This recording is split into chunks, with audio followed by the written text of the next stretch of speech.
Good day, everyone.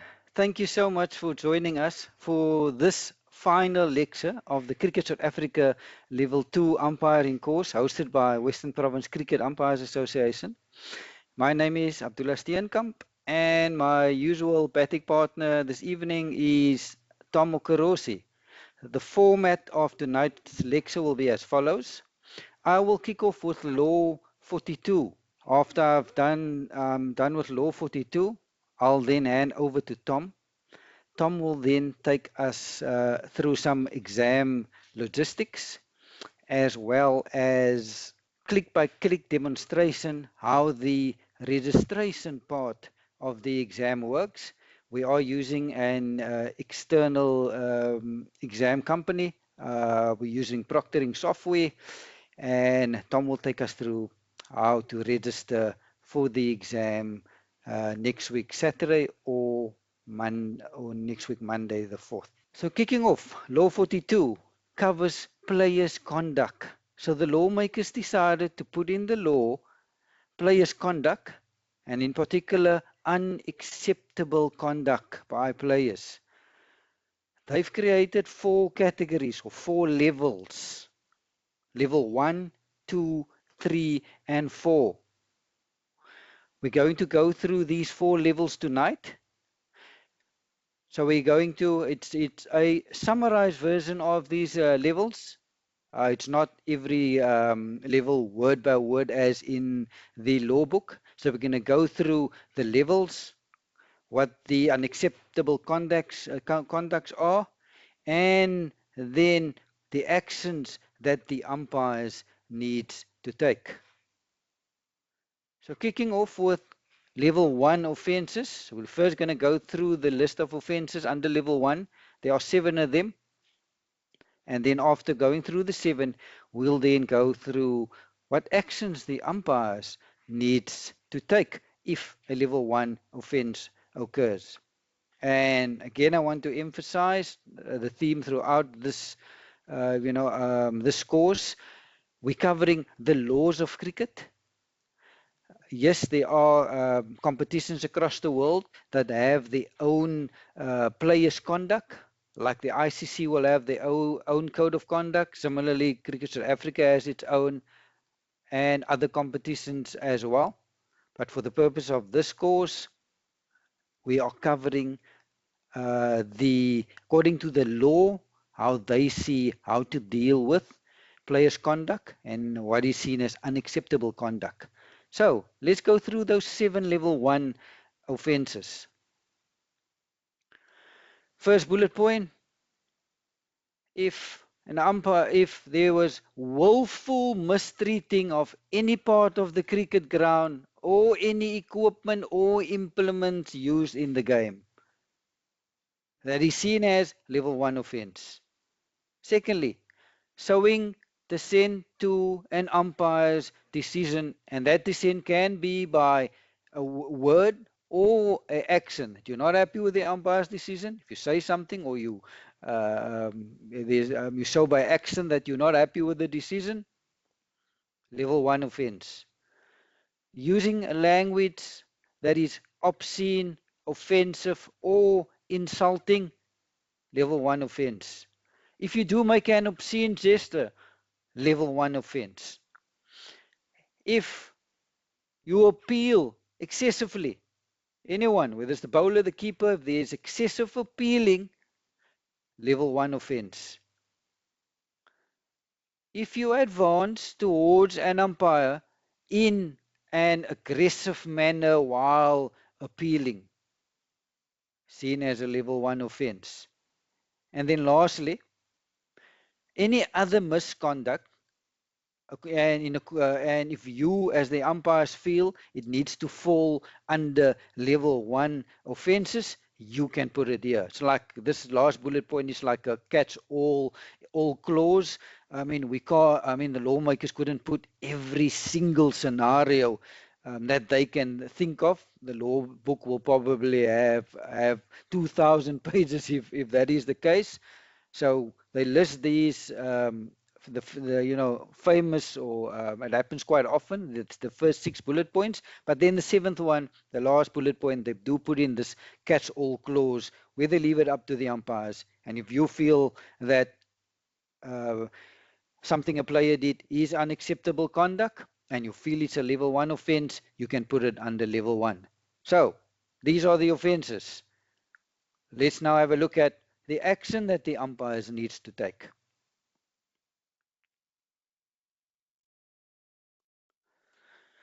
So just give me a second. Look like I'm experiencing some gremlins here with my slides. Just give me a second. Let me just see what's going on with my slides. Why can I not go to the next page? Let me just try to share my screen again. And hopefully this time it will work. Just give me a second.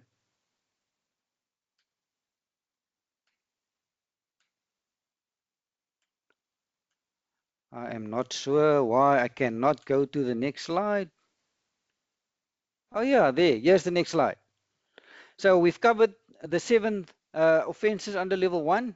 Now we're going to cover the action that the umpires needs to take. So let's say one of those 7 offenses occurred.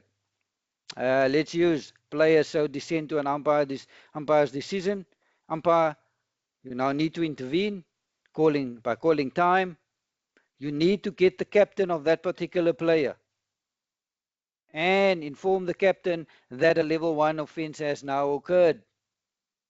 If this is the first time that a level 1 offense occurred in this particular game, you will issue a first and final warning. And this first and final warning to apply to all members of the team for the remainder of the game, not the innings, the game. So you first go first and final. And then you'll tell the offending player's captain, Cappy, if there's any further level 1 offense by any member of your team for the remainder of this match, we're going to award 5 penalty runs to the opposing side. So yeah, so that is the action umpires needs to take if a level 1 offense occurs. Let's move on to level 2.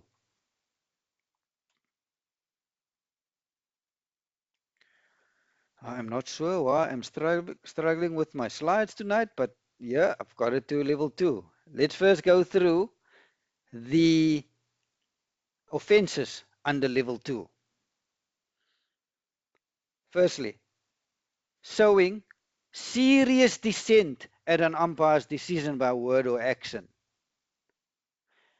This is under level 2 if there's serious dissent. Under level 1 that we've just covered in the previous slide, it is just if a player shows dissent, it will be a level 1. But if there's serious dissent by word or action, it falls under a level 2. Secondly, making inappropriate and deliberate physical contact with another player, seen as a level 2 offense. Throwing the ball at a player or an umpire or anyone else in an appropriate or dangerous manner, seen as a level 2 offense. If you use language or a gesture to another player, to an umpire, to a team official, or to a spectator, and it is obscene or of a serious insulting nature, it's seen as a level 2 offense. And then lastly, also a catch-all clause under level 2. It gives the umpires power. If something happens and you, the umpires, feel that this what just happened is unacceptable conduct and it is under level, it should be put under level 2 offense, you have the power by applying the last bullet point on this slide. So now we've covered the level 2 offenses. Let's now look at the next slide, what the actions umpires needs to take. Okay, so these are the actions for level 2. Call time umpires. Together the umpires will inform the offending player's captain that a level 2 offence has now occurred. 5 penalty runs to the opposing side. The umpire shall also tell the offending player's captain that if there's any level further in the future, any level 1 offences, there will be no warnings. We will dish out 5 penalty runs immediately. Obviously, all these things needs to be reported to the governing body of cricketers for that particular competition as well. First question for this evening.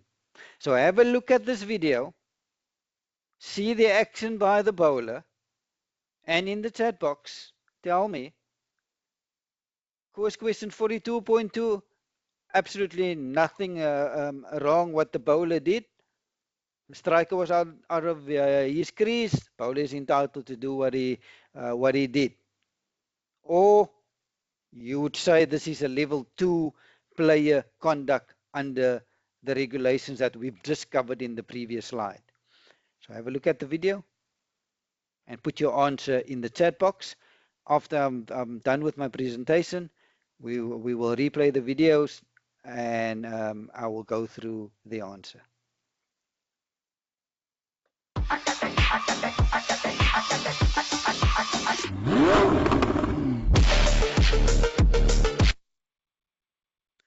Let's have a look at the video again. Look at the bowler, look at what the batter did, look at where the batter is standing.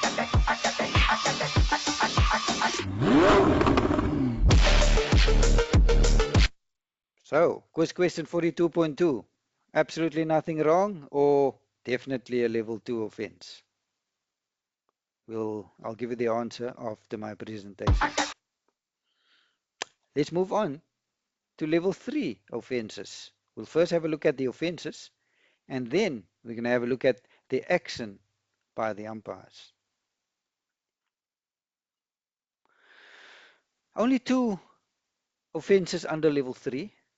First one is if there's any intimidation of an umpire by either language or gesture. This is seen as a level 3 offense. Intimidating an umpire by language or gesture, level 3 offense. No question. Second one, under level 3, threatening to assault a player or any other person except an umpire. We'll get to what happens if you threaten an umpire. We'll get to it under the next level. But under level 3, if you do threaten to assault a player or any other person, it's seen as a level 3 offense. Or intimidating an umpire by language or gesture, seen as a level 3 offense. What is the punishment for level 3 offense? Call time, get the captain of the offending player, inform that player that a level 3 offense has now occurred. Then further action. Just get to the next slide. Then we will tell the captain of the offending player, Captain, please remove your player from the field of play. How long will we remove this player? For 10 overs in that particular innings, if there's no limitation on the number of overs. So for a full 10 overs, the offending player, if the offense was a level 3 one, needs to leave the field and go sit in the dressing room for 10 overs. Point 2, if the match is limited to a number of overs, the player shall be suspended for 1/5 of the number of overs. So let's say it's a T20 game, which is 20 overs.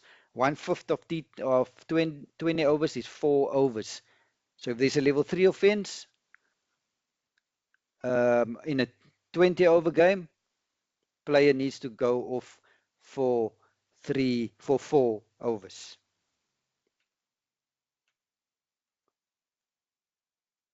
Furthermore, under level 3, that player that's now off the field for, let's say, it's a more-day game, there's no restriction on the overs, the player now needs to go off for 10 overs. So while that player is off for 10 overs, no substitute to be allowed for that player. The fielding side needs to field for 10 with 10 men or with 10 players.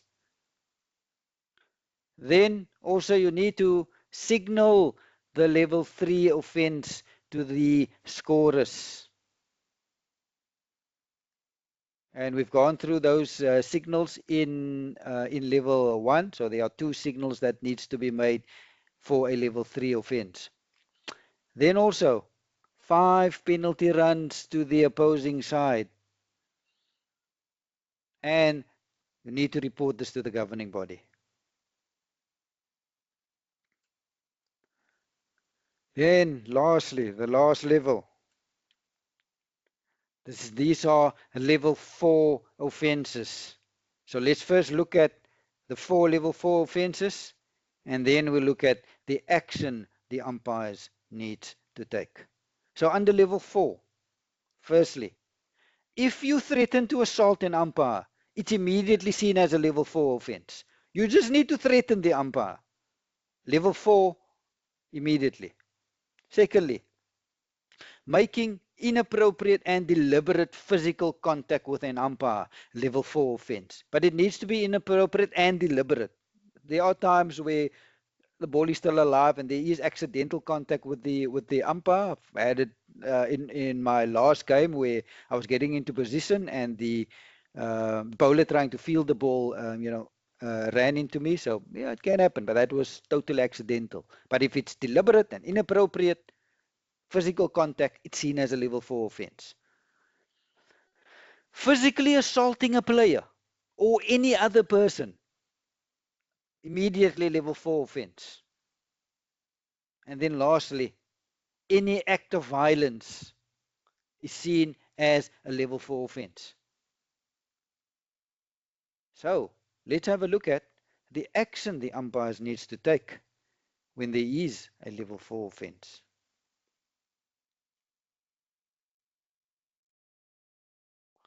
Firstly, okay, you call time, you summon the offending player's captain, informing him or her that a level 4 offense has now occurred. Then you will tell the offending player's captain, Cappy, please remove the offending player from the field of play. This player will now not be allowed for the remainder of this match to partake in this match. This player is suspended for the remainder of the match. Furthermore, the offending player, if the offending player is a fielder, no substitute to be allowed for him or her. They're not allowed to bat later on. They're not allowed to field. They're not allowed to partake in this match anymore.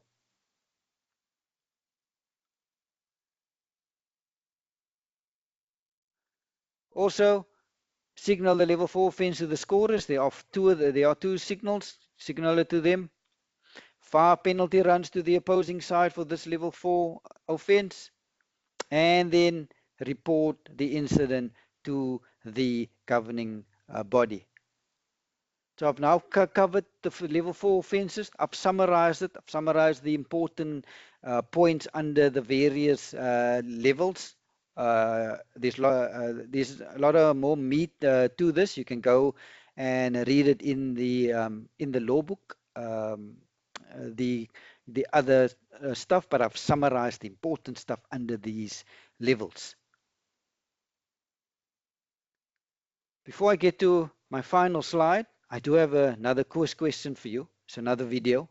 I want to have a look at the video. And in the chat box, quiz question 42.2, tell me, what action would you take in this scenario?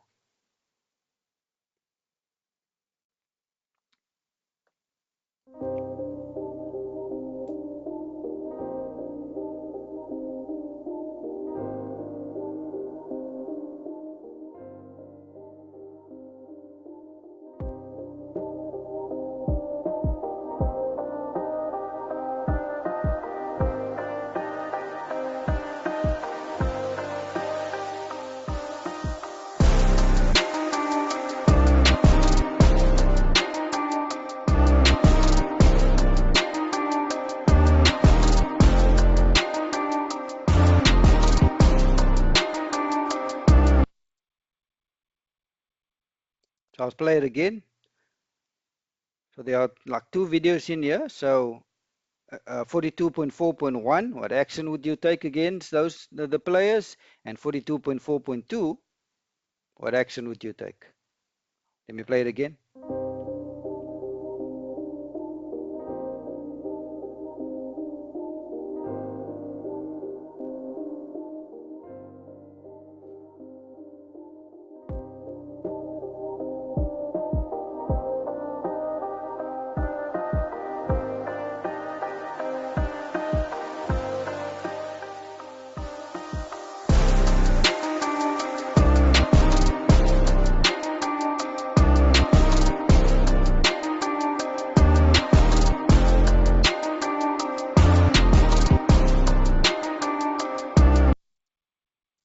Okay, we'll get to that. The last slide that I'm covering under law 42 is what happens if a captain refuses to remove a player from the field. Point one, if a captain refuses to carry out an instruction under this particular law, umpires have the power to award the match to the other side. So captains cannot tell you, umpire, I'm not removing the player from the field. Nothing you can do about it. There is something we can do about it. We have the power to award the match. 5.2, if both captains refuse to carry out instructions given by the umpire for the same incident, what will now happen? Umpires also have power. You, as the umpires, shall ask the players or instruct the players to leave the field. And this game is done, and there shall be no result in this particular game. So captains will have to follow your instructions. If not, you can see the law is strict. You have the power, umpires, to apply 5.1 or 5.2, whatever the case may be. So thank you, Tom. That is all I am covering this evening under law 42. So all I did was I just summarized in the slides the different levels, what the offenses are, and what the punishment are. So before handing over to you, Tom, I first want to go back to those quiz questions, and let's have a look at it, and let's discuss it, and we can then apply the appropriate unacceptable conduct. We can firstly put it under which level it is, and then we'll see what punishment needs to be given. So if I could go back to, just give me a second. I'm going to go back to the first one. Maybe some of you are still putting your answers in the chat box for the last video that we did. So let's have a look at this one. So let's play the video again. So look at the bowler, and the batter hits the ball back to the bowler, and then the bowler throws the ball towards the batter.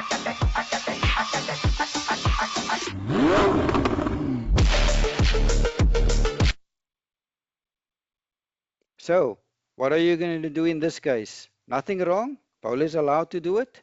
Or is this a breach under any of these levels? So let's first have a look. So any player is allowed to run out any of the batters. So if this batter was outside the crease, there was nothing behind the popping crease, the bowler has the right to try to run out that batter. Absolutely no issue. Bowler can side the stumps or attempt to side the stumps, try to run out the batter. So now what we need to look at is, and ask the question that you need to ask yourself is, and a bit of teamwork is needed here as well. So if this happened on the field of play, the two umpires needs to get together and you need to ask your strikers in, umpire, bowlers in, was the batter outside the crease? Because if yes, the bowler is allowed to try to run the batter out. If the batter was not outside the crease, and if we look at this video, look at the batter, he was not outside his crease. Look there, still had that back foot behind the popping crease. So bowler was not behind, batter was not outside the crease. So this is seen as a level 2 offense. And this is, if you look at the third bullet point, that is seen as throwing the ball at a player in an inappropriate and dangerous manner. And under the law, it's seen as level 2. And the action that needs to be taken here is you need to award 5 penalty runs to the opposing team. Yes, you will definitely report this as well, but in the game, 5 penalty runs to be awarded.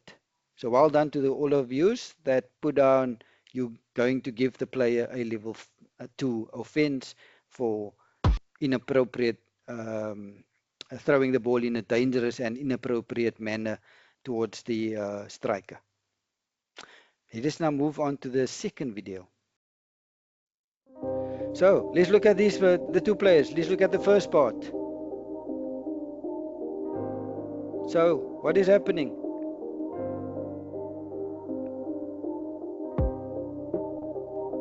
Look there, look at the bowler did.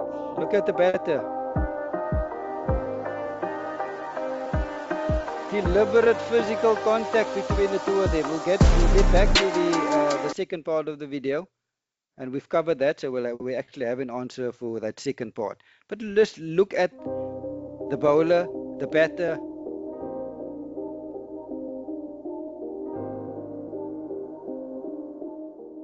So yes, the bowler is definitely much more aggressive than the batter, but the batter is touching the bowler as well. So both of them. I will throw both of them under this level of offense. Under the laws of cricket, these two players would have been asked. I would ask the cappies to remove these players. They would not have played any part in this particular game anymore, and we have reported this to the governing body. 5 penalty runs to the opposing side. The second part was again a bowler throwing the ball at the batter. Batter was not outside his crease, so that is also level 2, inappropriate throwing a ball in a dangerous and inappropriate manner.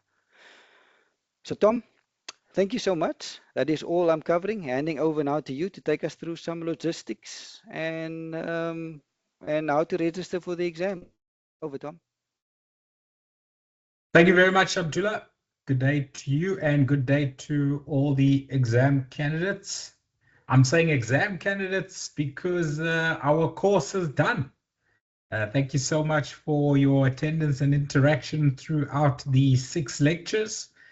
Now it is left to us to show you how to go about with the rest of the course, which is of course the exam. So I'm sharing my screen and I'm going to share a couple of slides, and then I'm going to go to the website of ExamOnline and take you through a click-by-click demonstration of how to log into the exam and also start your exam online. So you will all know that there is a deadline for the payment of the exam. The exam is 350 South African rands for those of you in South Africa. It is free for members of Western Province Cricket Umpires Association. Now, yesterday we had a question from Tinas, I think, who asked that he had submitted his application to join Western Province Cricket Umpires Association on the 7th of April. He hadn't yet received confirmation whether he was a member or not.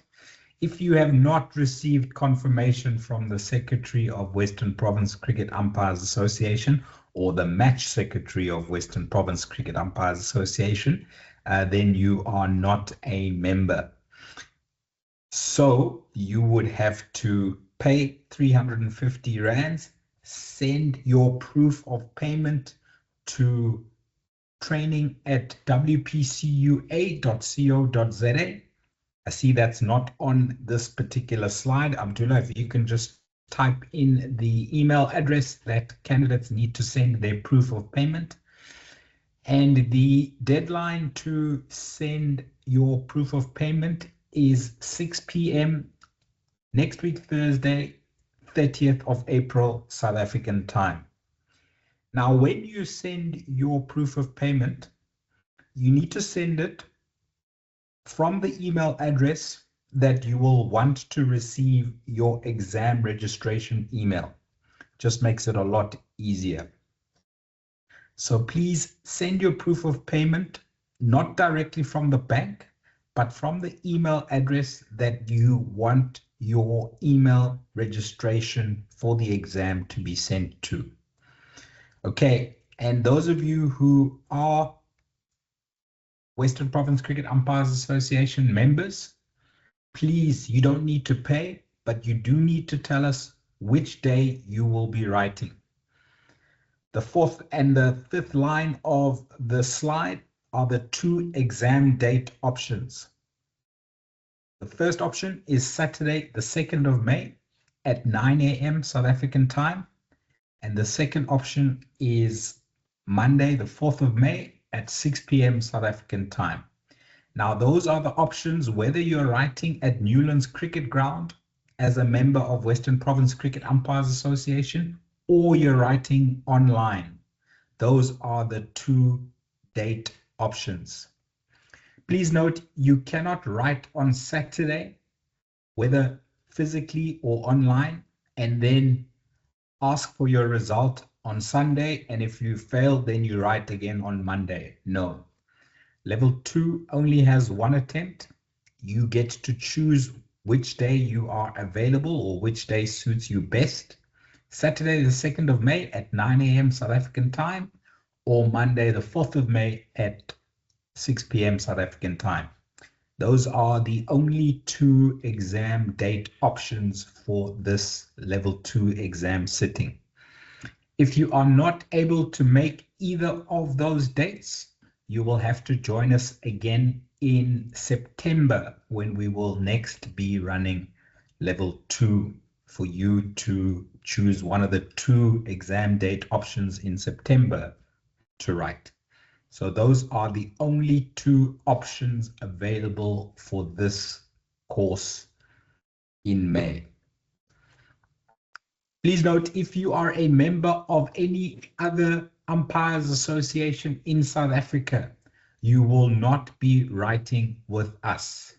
You need to contact the head of training or anyone on the executive committee of your umpires association to find out when they are next having a Cricket South Africa Level 2 umpiring course and when they will be writing their exam and when they will be writing and where they will be writing their exam.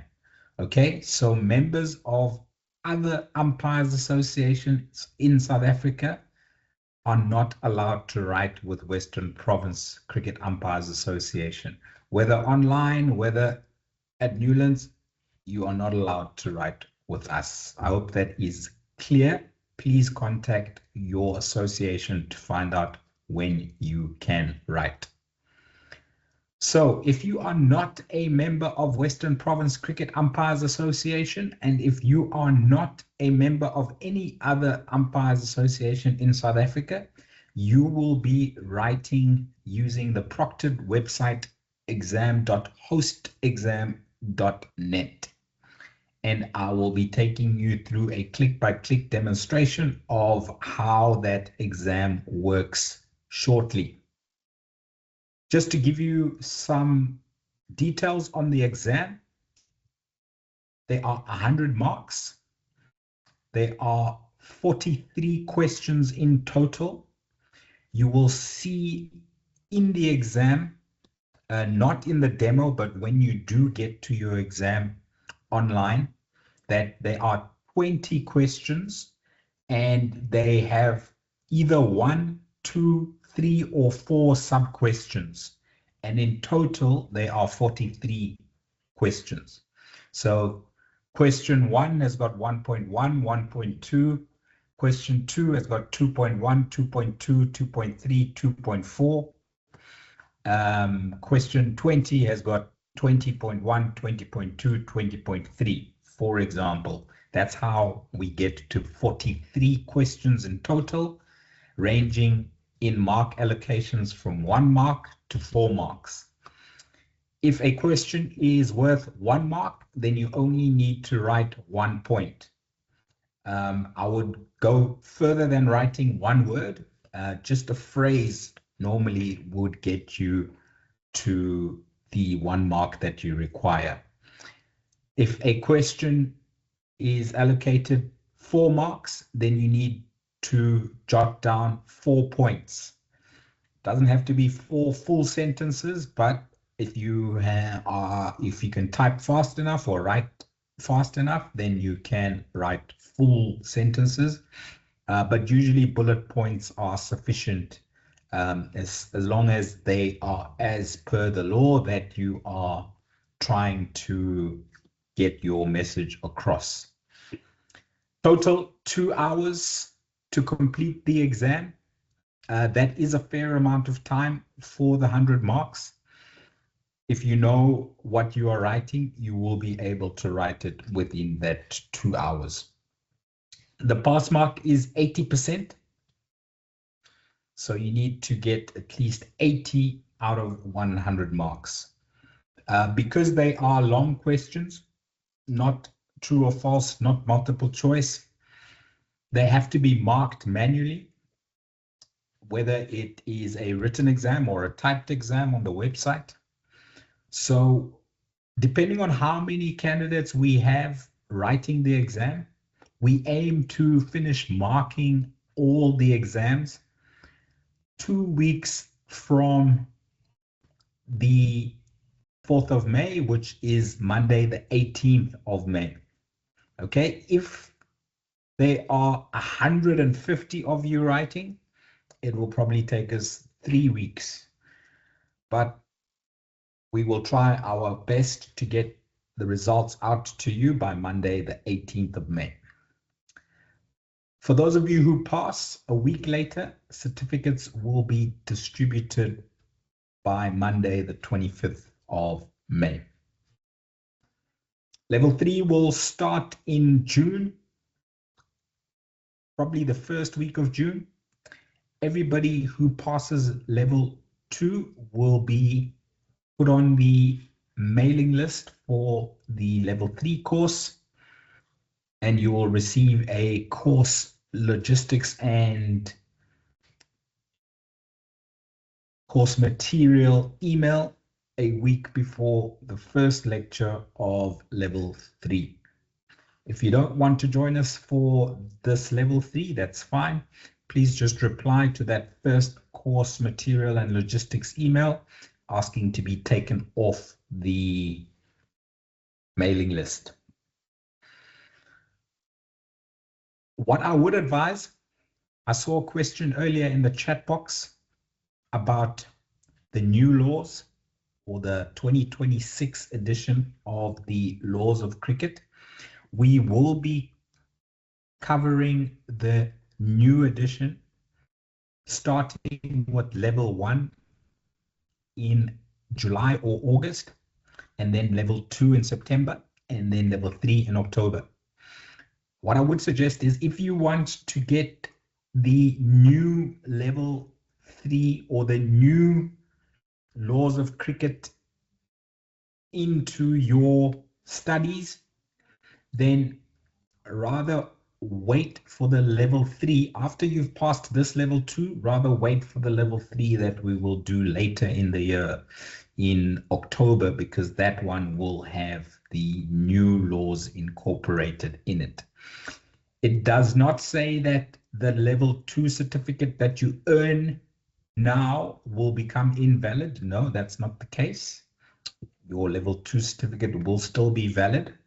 But of course, for our continual professional development, we all need to update ourselves with new laws.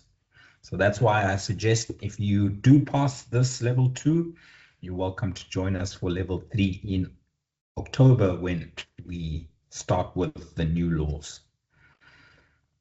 So for those of you who sent through your proof of payment by Thursday, the 30th of April, what you need to do when you send through your proof of payment from the email address that you want your exam registration email to be sent to, you need to tell me if you're going to be writing on Saturday, the 2nd of May or Monday, the 4th of May.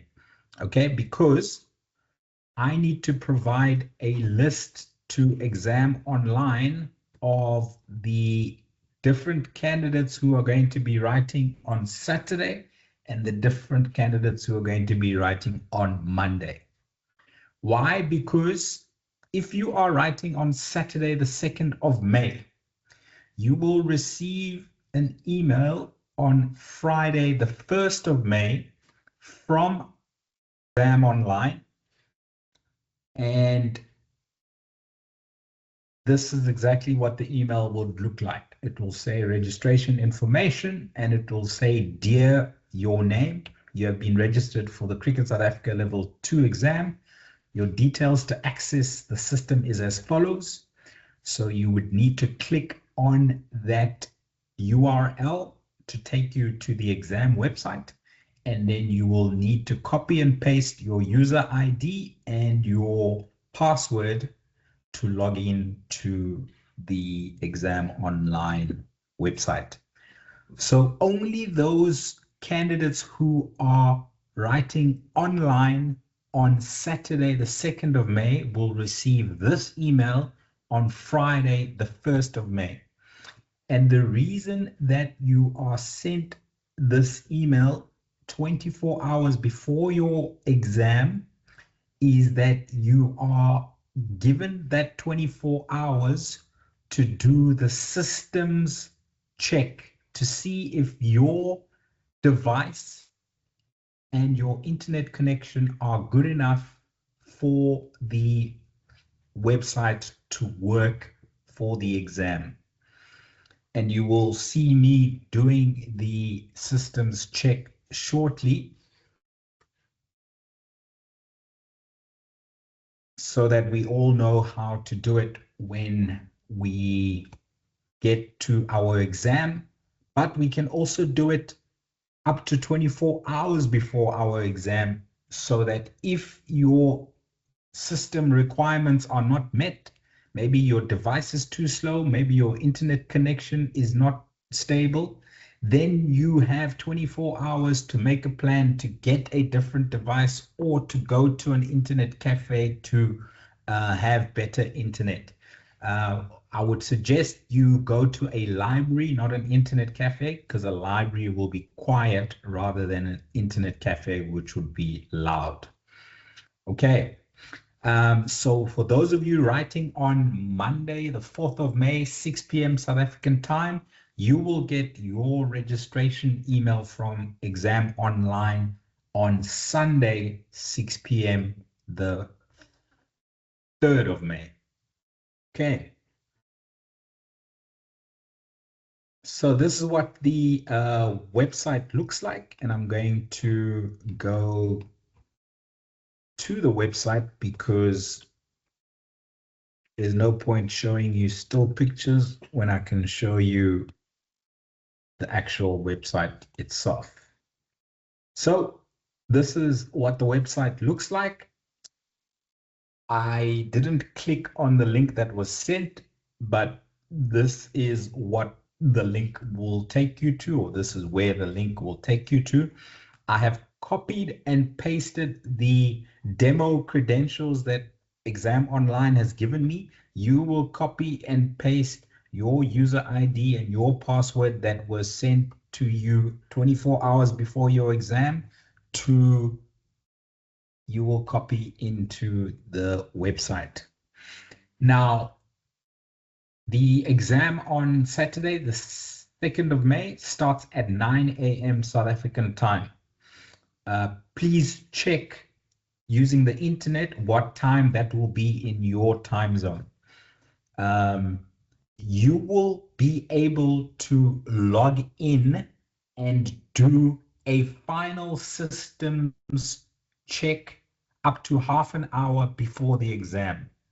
Okay, so you cannot log in 5 hours before into the exam. Okay, what you can do is you can do the systems check up to 24 hours before your exam, but only up to half an hour before the exam can you log in and do your final systems check and then be in the exam room, be allowed into the exam room by the proctor. And Abdullah will be acting as my proctor for this evening, and you will see when he comes through what he does to make sure that all is in order. Okay, so I've copied and pasted my user ID and my password. Now I click on sign me in. And the first thing that I will see is that my exam is scheduled to start at 5:30 p.m. South African time, or at least that is my login window period. Okay, so my login window period for this demo is 5:30 p.m. South African time until 11:59 p.m. South African time today.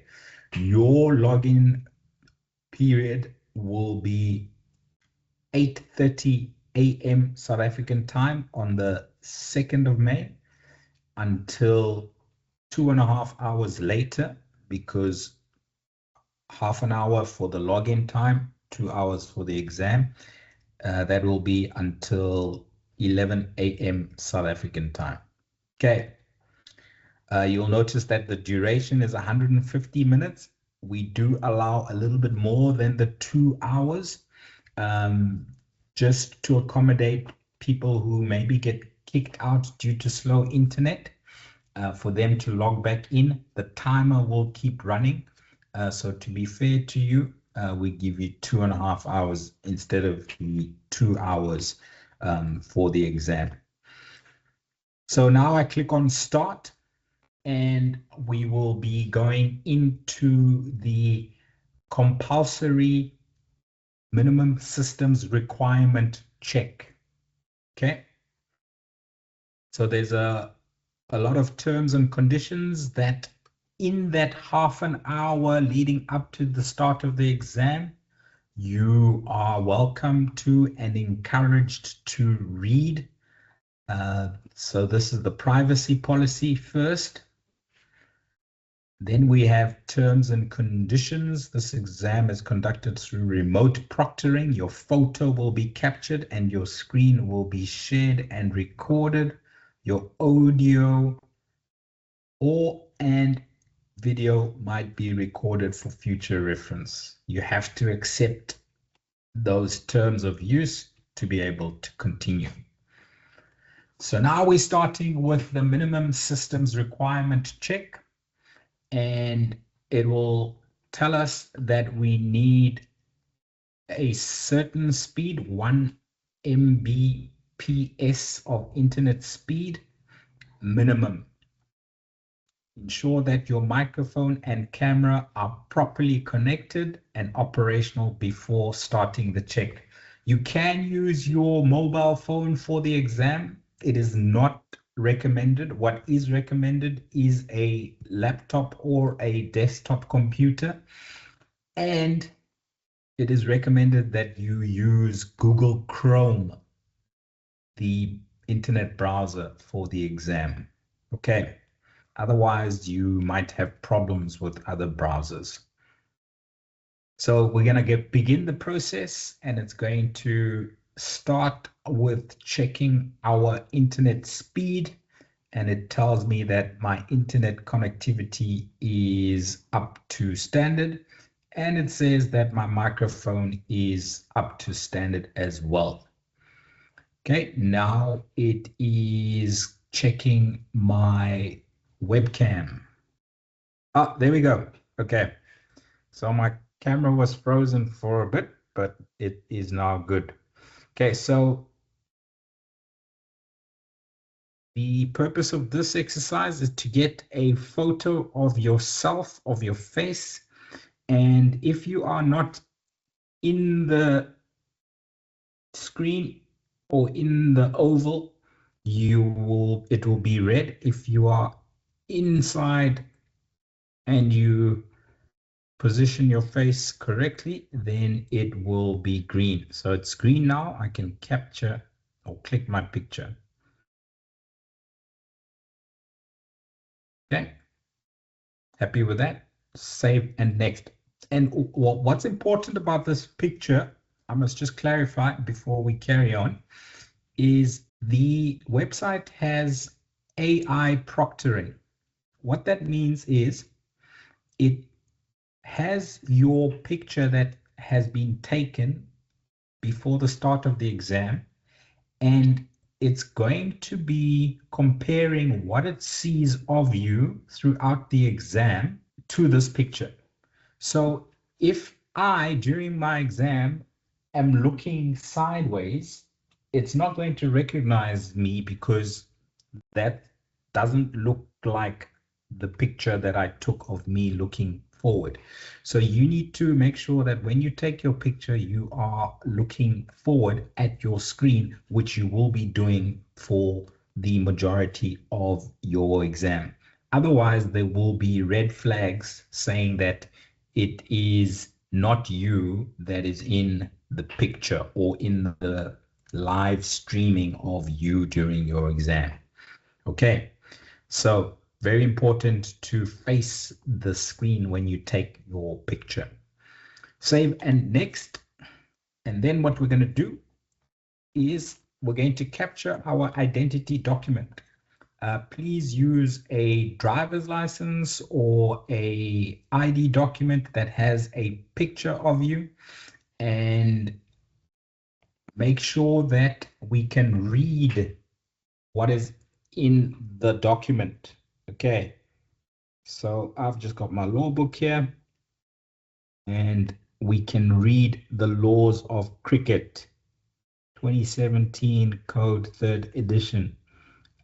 You need to hold it very still so that it's clear.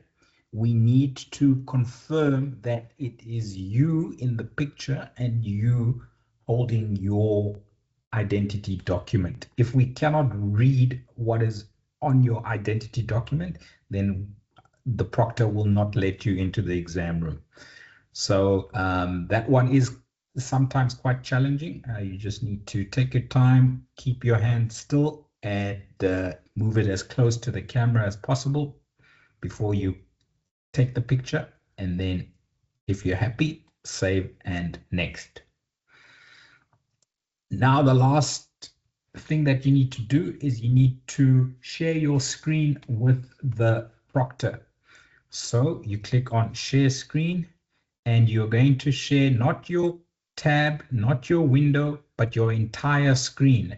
So make sure that entire screen is selected on the top right, and then go and click that entire screen and click on share. Then what you will see is your system is set for screen sharing. We are just one click away from finishing the process. Click on next. It says my device is all set for the online proctored exam. Let's initiate the authorization process.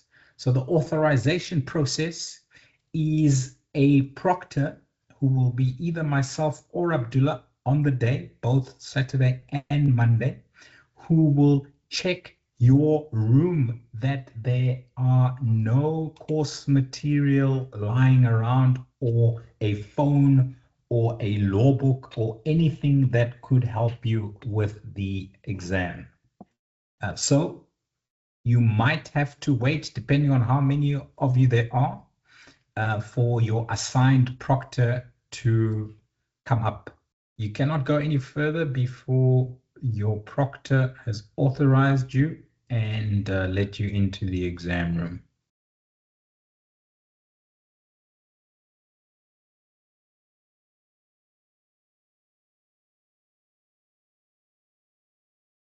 Hello, Abdullah.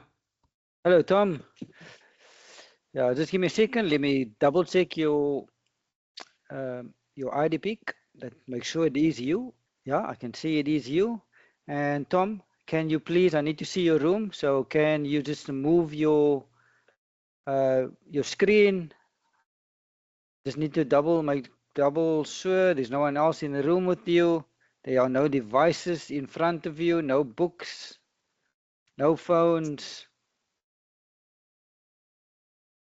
There's my law book. I will be getting No, rid you of need it to get rid of that shortly. law book, please, Tom.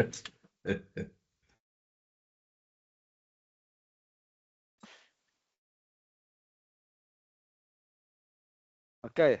So Tom, I've done my security check. I've checked your details, checked your ID. I'm 100% sure it's you. I've checked your room. I am now going to authorize you, Tom. Thank you. Okay, it says there, I have been authorized. Best of luck with your exam. Now, if the time has arrived, 9 a.m. South African time on Saturday, the 2nd of May, or 6 p.m. South African time, the 4th of May, then you can begin your examination.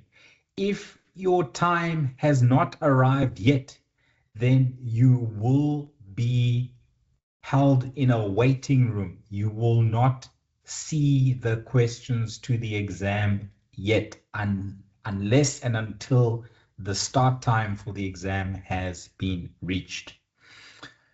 In the meantime, while you're waiting for the start time for the exam, you can read the exam instructions. The duration of the exam is 150 minutes. The mark allocation of each question is displayed. Once the test begins, you are not permitted to leave your seat until the test is completed. If you need a toilet break, ask the proctor for permission. There is also a bio break button, which I will show you. Just in case your proctor is not available, you can just press that button. You'll have 3 minutes to leave and then be back within those 3 minutes to continue your exam. Use of any online or offline course material is strictly prohibited. This is a closed book exam. You are not allowed to have a second screen with the presentation. You're not allowed to have the law book. You're not allowed to use your phone. Put anything and everything that could possibly help you during the exam away.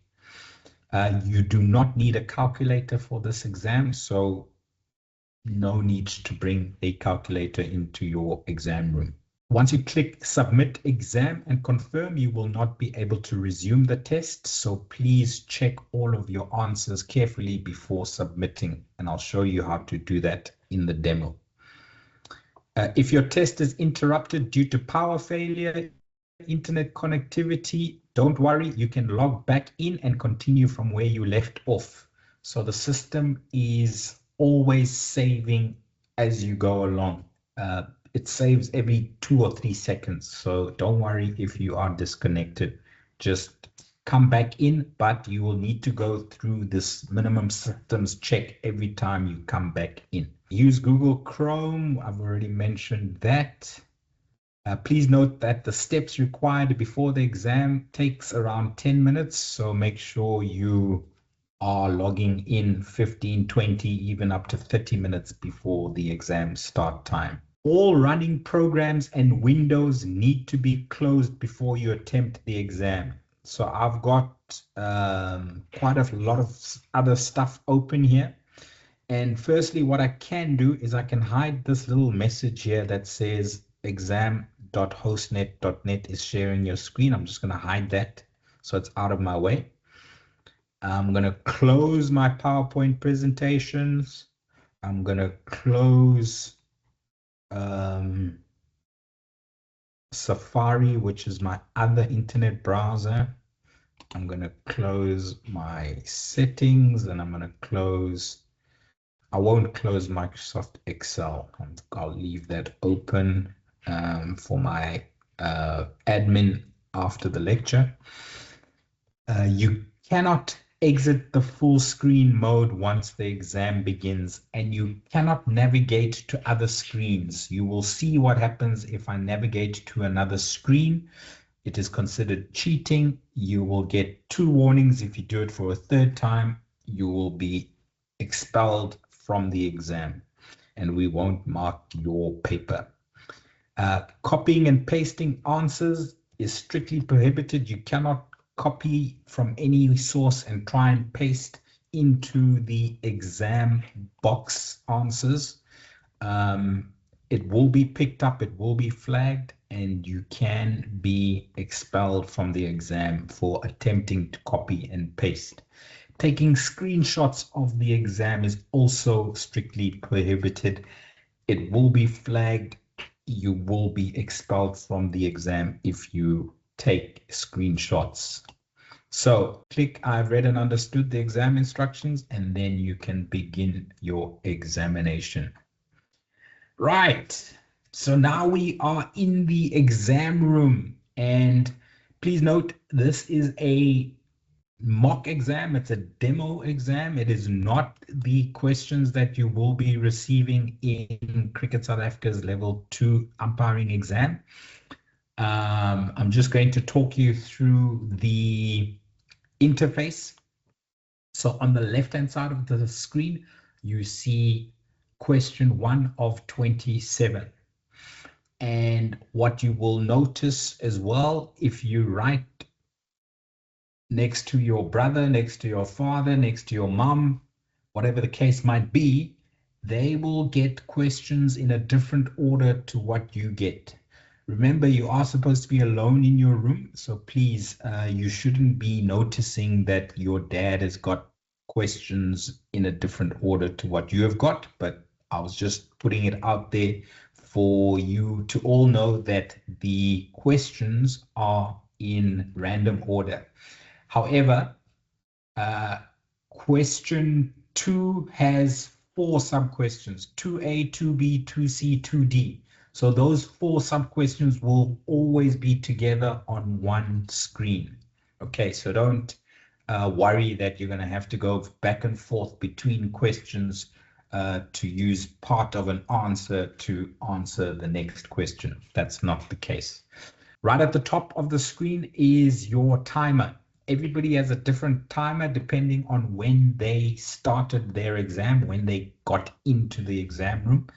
It counts down, and as I mentioned, if you get kicked out, it will continue to count down. So keep an eye on the clock. We can't say to everyone 5 minutes left, because somebody might have 5 minutes, somebody might have 8 minutes left, somebody might have 2 minutes left.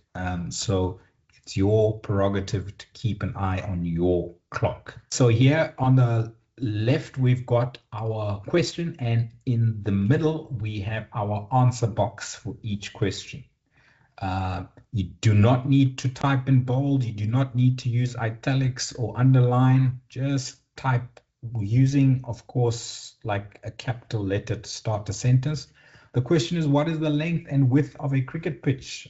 So I would say length 20.12 meters, width 3.05 meters. Simple as that. 2 marks, 2 points, and I can click on next to go to the next question. You will notice that one has been highlighted in green. It means it's been completed, so I don't need to come back to it. If I do want to come back to a question, I can say, I'm not very sure here. A match is scheduled to start at 10 a.m. What is the window period for the toss to take place? I know it's a 15-minute window period, but when does it start? When does it end? So I will just click on mark for review, and I will go next. So then I know when I have finished the 27 questions, I can come back to question number 2 and I will be able to fill in the answer for number 2. A lot of people ask, do I have scrap paper that I can write on? No, you're not allowed to have a pen, paper. You can edit everything that you write. If you make a mistake like I did there, then you backspace and correct it 9:30 a.m. to 10 a.m. So there's no need whatsoever for scrap paper and writing anything off the laptop or whatever device you're using. So happy with that. Sorry, 9:30 a.m. to 9:45 a.m. is the window period that the task can take place for a 10 a.m. start. Click on next. That I'm just wondering why this is still, I need to, there we go. So I have removed the mark for review. Now it's turned from blue to green. Now I can move on to the next question. A few minutes into the exam, I feel like I need the toilet. I'm going to click on this bottom left button. If you hover over it, it says take a break. And it starts your countdown. You have been granted 3 minutes break. And you don't need to ask the proctor. You can just click on it. You can go. When you come back, you click on resume and you can carry on. You have got a maximum of 3 minutes per bio break, and you've got a maximum of 2 bio breaks that you can take. Okay, if you need more bio breaks than that, unfortunately not allowed, because then we will suspect you of going to the toilet to read up on your laws, which you should not be doing. What you will also see on the screen is some red text that keeps coming up. And I'm going to bring up some red text by having my phone in my hand, and the AI Proctor should pick up. Tom, I can see from my side, banned object detected, phone detected. So I, the Okay. proctor, can see it. Okay, so the proctor has been flagged that I've got a phone visible in the room. And now the proctor is going to give me my first and final warning. So Abdullah, he's got his eye on all the candidates writing. You won't be able to hear him. He will be able to hear you.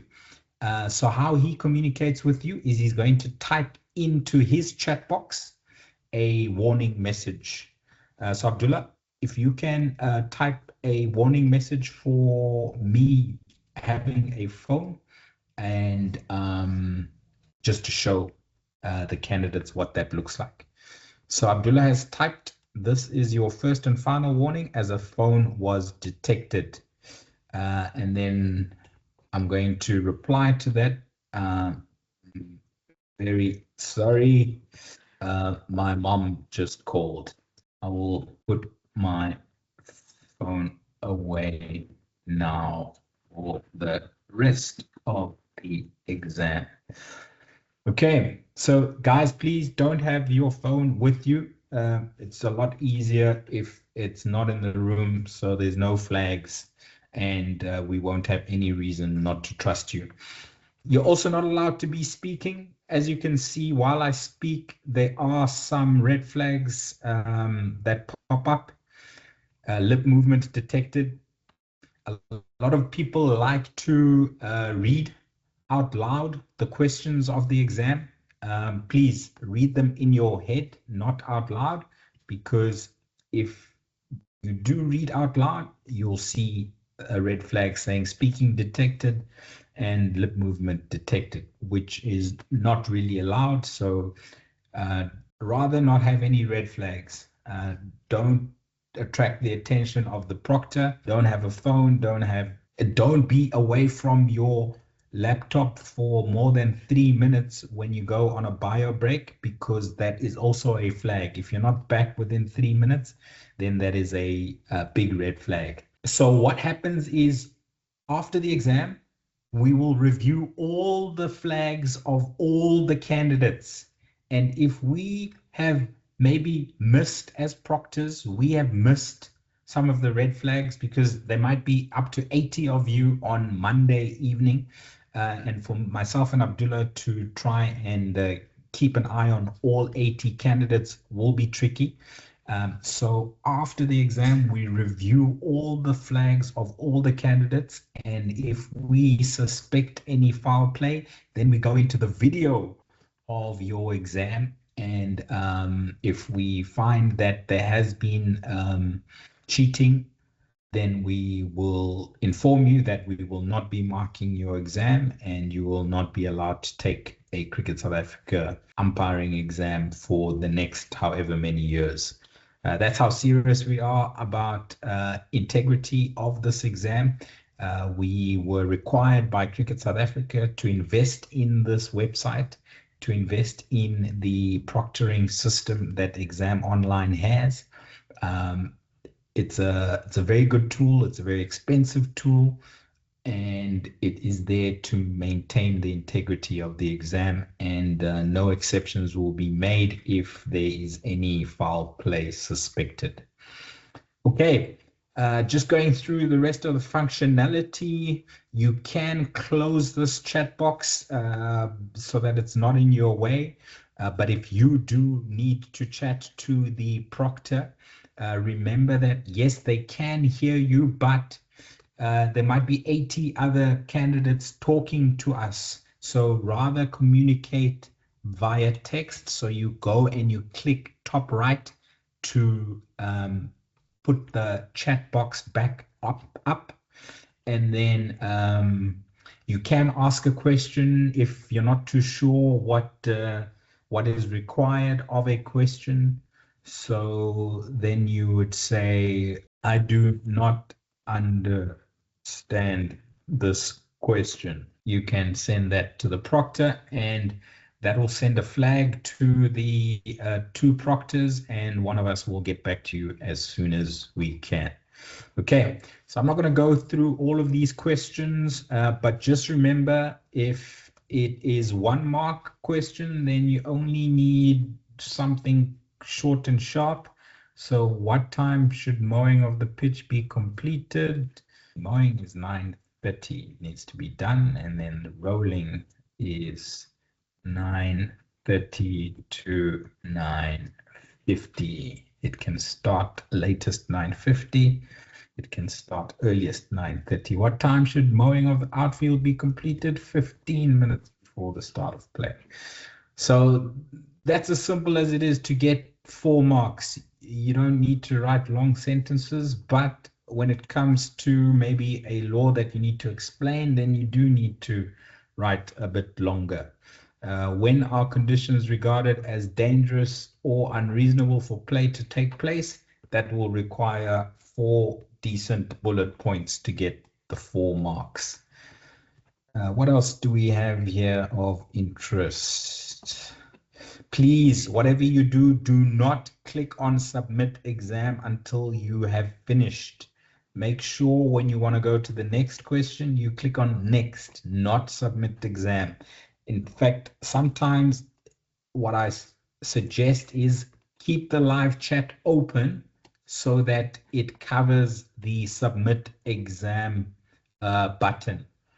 So you can only click on submit exam once you know you've finished everything. So I'm just going to go speed through the rest of these questions.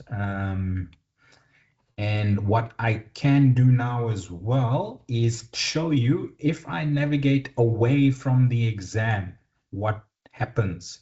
So I'm going to click on, I'm going to activate all your cameras and microphones. And while I just submit the answers to the 27 questions, I will allow for questions specific to the exam, online exam, then I can answer them practically by showing you if you do have any questions. So if you do have any questions related to the exam, please put your hand up now. If you've got questions related to content that we've presented, please wait until the exam demonstration is complete. So now I'm going to go back to the exam and something should happen. You are not allowed to navigate away from the exam screen. 2 more attempts will lead to disqualification from the exam. Okay, got it. So the only reason we give you 2 chances or 3 chances is maybe you press something by mistake. So when I go down here, then trying to click on next, then my menu comes up and maybe I click on something else, and that could be an innocent mistake. That's the only reason we give you 3 chances to navigate away from the exam. You can see I've only got 1 more attempt now, so I'm not going to navigate away. Abdullah. And Tom, yes, that gets flagged my side as well. That also gets flagged. So big brothers watching, please don't let us need to remove you from the exam room. We have removed candidates from exam rooms before who were out of line. Don't let that be you. Okay. Abdullah, are there any hands up for questions related to the exam? I don't see any. Maybe you can check the chat box to see if there are any exam-related questions in the chat box. I didn't see any while you were presenting. Maybe some have come up while I've been presenting. So you can see I'm not answering the questions, just putting something in the box so that I can click on next. I can click on next without putting something in, but you will see that 14 remained yellow because I didn't put anything in. So that shows me that there's something missing for 14. Yes, Tula. So Tom Pomelo is asking, stretching your arms, your neck, will it trigger a red flag warning? No, it shouldn't. Another question, Pomelo. For those that punch the keyboard very hard, will this trigger red flags or a warning? No, that won't trigger a flag because the flag is raised when there's lip movement detected, and I think AI is quite good at detecting a voice versus hard typing. Okay, so it's not going to trigger for typing very hard. Let me just go back to 14. Tom, Mark is asking, can I tablet to write exam? Yes, you can use a tablet, you can use a mobile phone, you can use a laptop computer, you can use a desktop computer. Any device with internet browser and an internet connection can be used. Just be aware that the user interfaces are different on different devices, and specifically on the phone is where we've had problems where candidates, instead of clicking on next, they click on submit exam. We did get ExamOnline to move the submit exam button further away from the next button on the phone user interface. So we haven't had that problem in our last set of exams. But yeah, just be careful. Obviously on a phone screen, everything is closer together. So just be careful not to click on submit exam. Make sure you click on next. Can you just go over, where do you click for the bio break?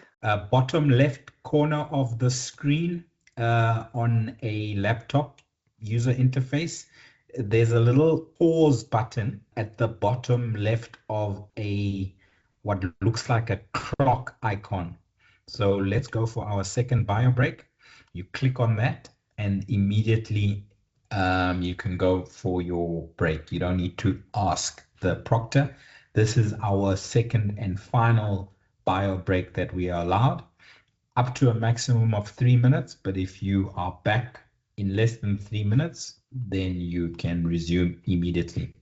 You are allowed a bottle of water to drink, but no eating during the exam, please. Okay, just Tom, we have a hand raised all the way from Canada. Honora Wali, can you unmute your microphone and ask Tom your question, please?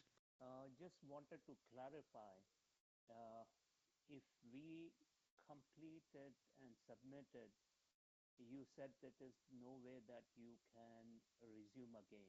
So that is the final submission of the exams. That is very clear. One more question, like if I use, because I'm traveling now very soon to India, and I may use the internet cafe if I don't have a strong, what you call the internet.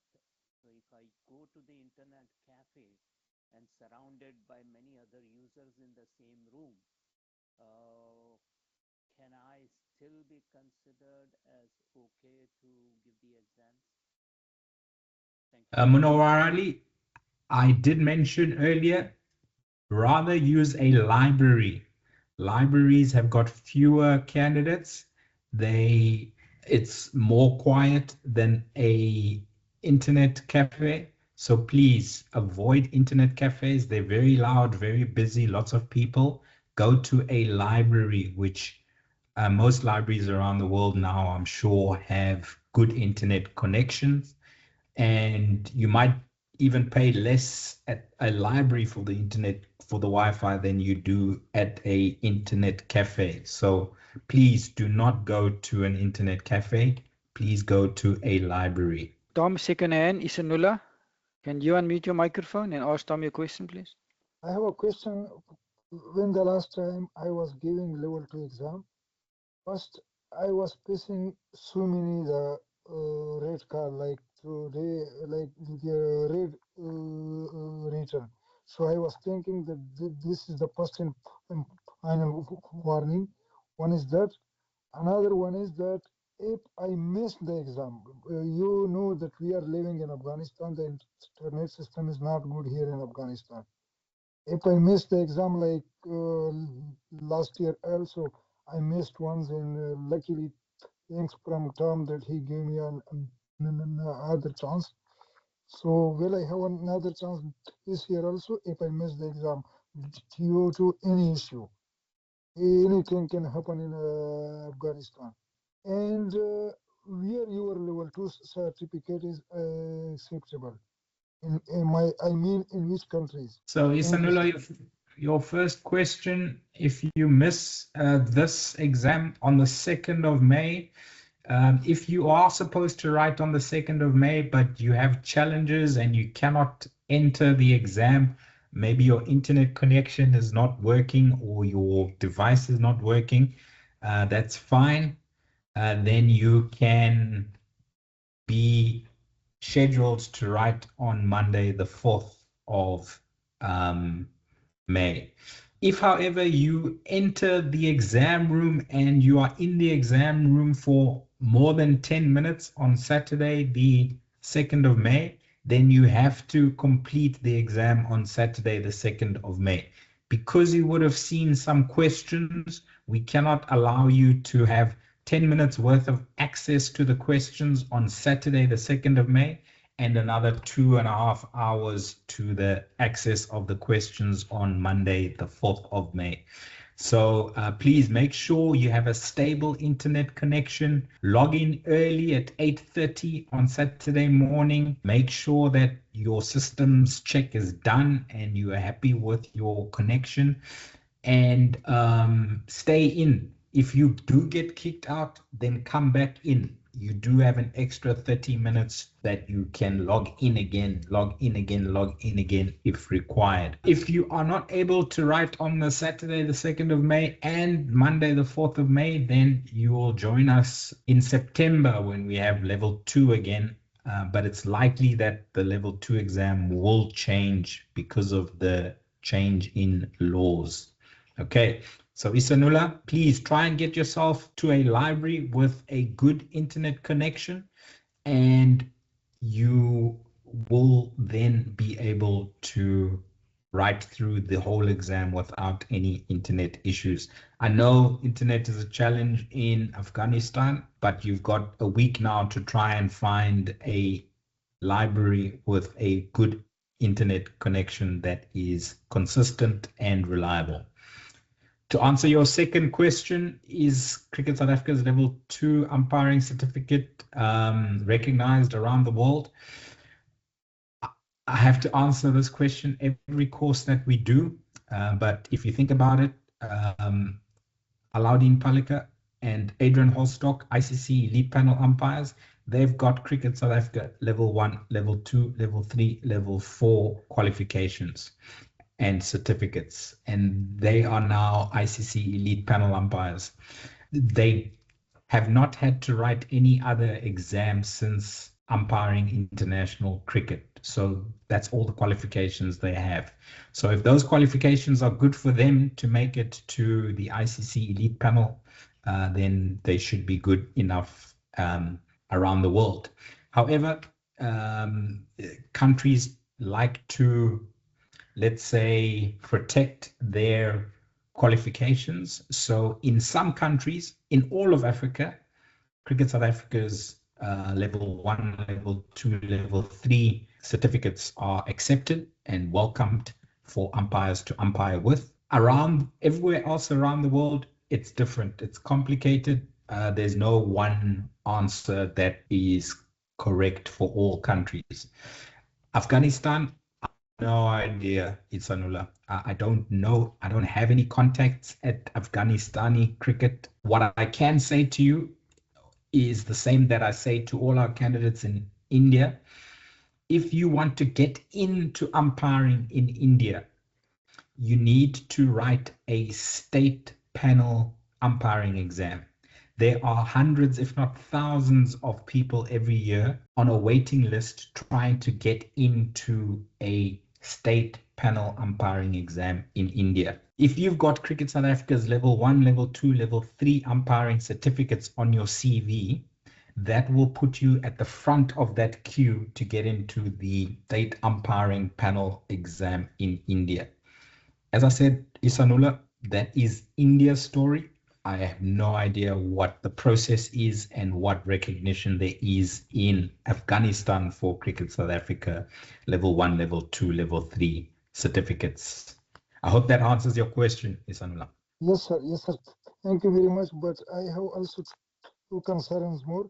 One is that, sir, how we can get your certificate, and the second one is, if we request you and you can send your email to our record board that he passed our level 2 exam and is now level 2 qualified umpire. Is it possible or not? So Isanula, every person who passes the exam will receive a certificate. Those of you not in South Africa, you will not receive a Cricket South Africa level 2 umpiring certificate. You'll receive a Western Province Cricket Umpires Association level 2 certificate, but it will say that you passed the Cricket South Africa level 2 exam. And when I email that certificate to you as a passer, it will again mention that you passed the Cricket South Africa level 2 exam. The only reason that Cricket South Africa does not issue exams to candidates outside of South Africa is that they only want members of umpires associations in South Africa to have Cricket South Africa certificates, because those members will have experience umpiring in South Africa. And that is another requirement for a Cricket South Africa Level 2 certificate, and a Cricket South Africa Level 3 certificate is umpiring, club cricket umpiring experience in South Africa. I hope that answers your question, Isanula. Yes, sir. Thank you very much. No more hands, Tom, but there's another. Pumelo's asking another question. There are some payment-related questions, but you can handle those when we do the Q&A. Sure. Pumelo asking, can we get a demo short clip on how to log in? Well, this session is being recorded and it's pretty simple. You copy your username from the email that you got and you paste it into the user ID of the website, and you copy your password from the email that you got and you paste it into the password on the website, and you click on, I think it's enter or Tom, we have a hand raised. Rifat. Hello, Tom. I have a question in answering the question. If there is many part of questions, suppose 2.1, 2.2, 2.3. Suppose I answer 2.1, 2.2 and mark it for review. I will get back next. 3.3, 2.3 is not answered. But after the finishing the exam, I forgot somewhere or other any other reason. If the question will be marked as full, or you will mark unmarked for the question, whole question that I answered. So, Rifat, a good question. Firstly, I have marked question 3 for review, so it's in blue instead of green, and you will see that it will tell me that, are you sure you want to submit the test? You have one question marked for review. So when you see that you've got one question marked for review and maybe you have one question not answered, then don't submit. Click on go back, and then, oh, hang on, this is still marked for review. Let me finish it. 45, and then I click, and then I unmark it for review, and then I can submit. Then it tells me that I've got nothing marked for review. So that helps you to not forget anything. But if you do forget something, Rifat, we will mark everything that you have submitted. Okay, so for this question, we will mark question 3.1 because you gave an answer. We will mark question 3.2 because you gave an answer. We obviously won't mark question 3.3 because you didn't give an answer for 3.3. Does that make sense? You will mark the answer. We will mark everything that you have written. Yes. Okay, thank you. Perfect. So if I'm happy that all my questions have been answered, then I can click on submit exam.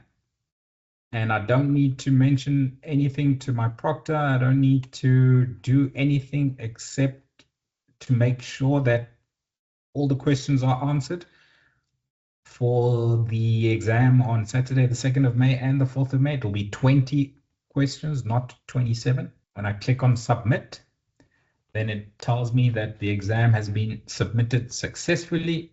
Please wait while the recording is being saved. If this process exceeds 5 minutes, feel free to close the exam window. It usually only takes a few seconds, and then it will tell me I am good to go. There we go. Thank you. Your exam has been submitted. You may now close this window. Close window, and you can leave the building. Okay, very user-friendly, quick and easy to log in. Reboot your computer or your device, switch it off and then switch it on again if you are not passing the minimum systems requirement check. Now we're going to go into the chat box to deal with all the questions that have been posed that have not yet been answered. Trusha says, good evening, Tom and Abdullah. Please share with us your method of remembering the laws of cricket. And is there a specific law that is most used in matches? Abdullah, my way of remembering the laws is by continually studying them. We have 6 courses per year, 2 level 1s, 2 level 2s, 2 level 3s. And for us teaching them to all of you, we get to know them a bit better. We also have quiz questions that are sent to us by the ICC umpire coaches on a weekly basis. And those are law and playing conditions related questions. Those keep us sharp, up to date, and we need to scratch our heads a few times. But if we refer to our laws and our playing conditions every time we answer those quiz questions, then we will get to know our laws and playing conditions a lot better. There's no substitute for reading your law book as often as you can. But I do feel that it's most useful if you are answering questions rather than just reading for falling asleep at night. To answer your second part of that question, is there a specific law that is most used in matches? I think your 19, 20, 21, and 22 boundaries, dead ball, no ball, and wide. Those come up every match. And of course, the modes of dismissals come up every match. And of course, everybody's favorite leg before wicket is always the most contentious law, even if it's not the most common law. Abdullah, anything you can share with Trusha for how you are a walking, talking law book? Tom, yeah, similar to you because we teach it. We exposed to the laws on more regularly. But for me, you still need to oil your law. I call it oil your law machine. So what I do is I continuously read my laws whenever I get opportunity. I have a law book in the toilet. My wife removes it every time, but I just put it back every time. So, at work, whenever I get the opportunity, whether it's tea time or lunchtime, I daily I try to to read something. You don't read it, you're not studying it, but it's just oiling the machine. And after a while, reading it over and over continuously, you get used to it. It's stuck in your head, and that's how I I keep myself. I keep oiling the machine because it happens on the field. It happens quick. If players look at you, you need to be able to to know how the law works. You need to know it like the back of your hand, and that's what I do continuously, reading it whenever I get the opportunity. Not studying it, but just reading it over and over, whether it's my law, my playing conditions, my almanac. That's what I do on a daily basis over time. Thanks, Abdullah. Second question asked by Trusha. As the new laws will be done later in the year for level 1 and 2, do we need to repeat the course for the new laws, and are we required to write an exam on the new laws? So Trusha, as I mentioned earlier, what I suggest is if you pass this level 2, well done. Join us, instead of joining us in June for level 3 with the old laws, join us in October for level 3 with the new laws. That would be my recommendation. But your certificate will not become invalid just because there is a new addition. All the certificates before 2017, however, have become invalid because in 2017 the laws changed so dramatically. It was a new code altogether that Cricket South Africa felt that everybody had to either redo their levels or just go to the next one. So if you had the old level 2, then you needed to do the new level 3 to become compliant. If you had the old level 3, then you needed to write the new level 3 exam post 2017 to become up to date. I think compliant is a bit of a strong word there. Kartik Kayan, there was a question earlier in the course. What is the difference between equipment and implements? And it's actually in the Appendix A of the law book, 8.2, implements and equipment. Implements used in the match are the bat, the ball, the stumps, and the bails. And then external protective equipment is any visible item of apparel worn for protection against external blows. So thank you for pointing that out, Kartikeyan. Right, scrolling through the chat box, I'm just going through the answers to the quiz questions.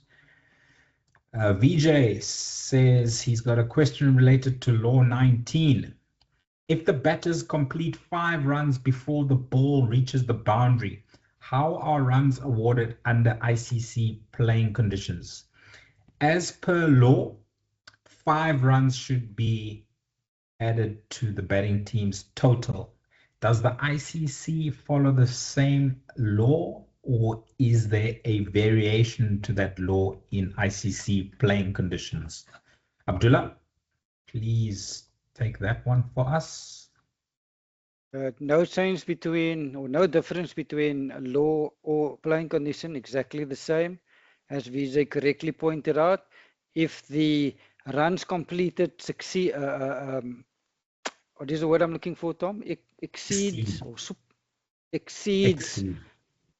the boundary, you will take the run. So in your example, the 5 runs will go towards the batter as well as towards the scores. And there's no difference how the law sees this, or the ICC, or the playing condition. So 5 runs to be awarded towards the batter and the score. Over, Tom.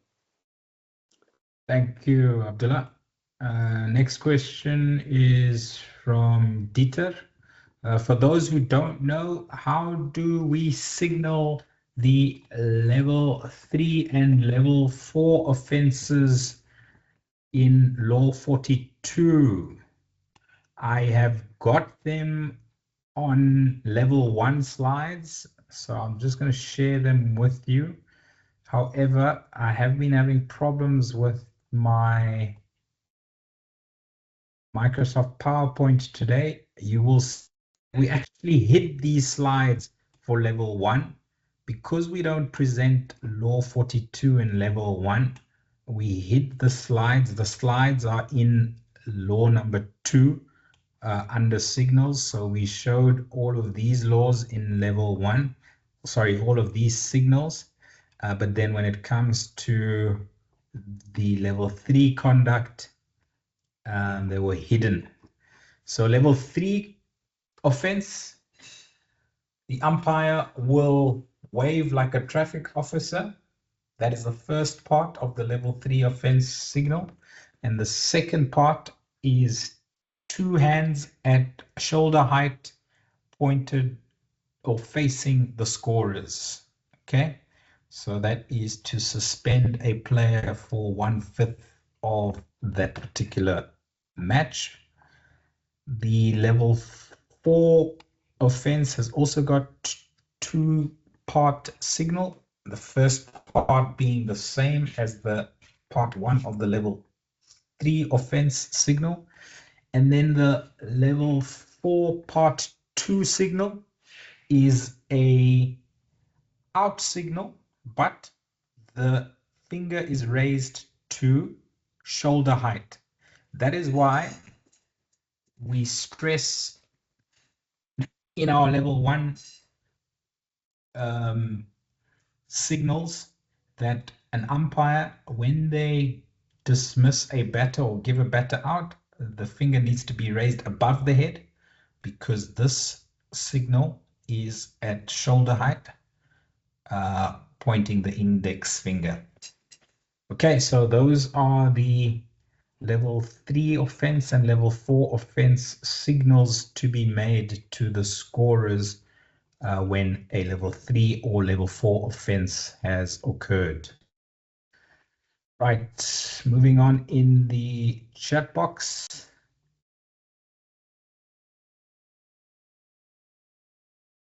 Sri Vijay says, if I'm unable to attend the exam for any reason, will I be allowed to take it the next time it is conducted? Yes, Sri Vijay, that will be in September 2026. Please, if you are not yet on our WhatsApp group, please join the WhatsApp group, or please join our Facebook page.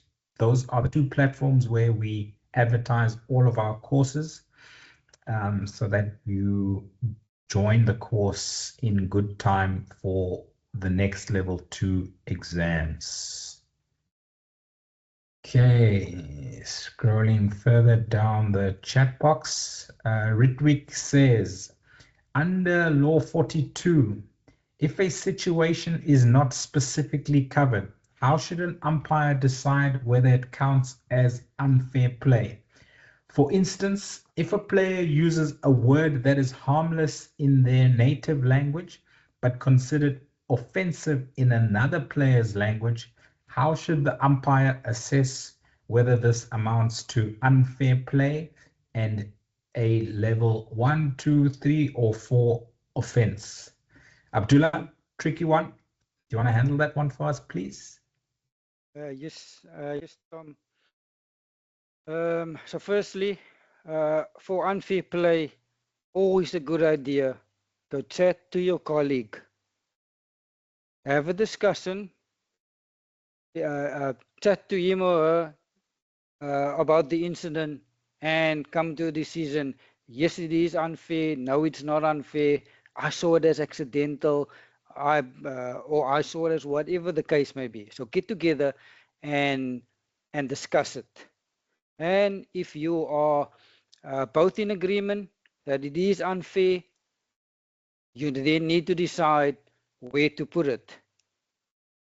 So the two of you get together. There are, I mentioned it too, they call it catch-all clauses under level 1 and 2, level 3 and level 4 specific.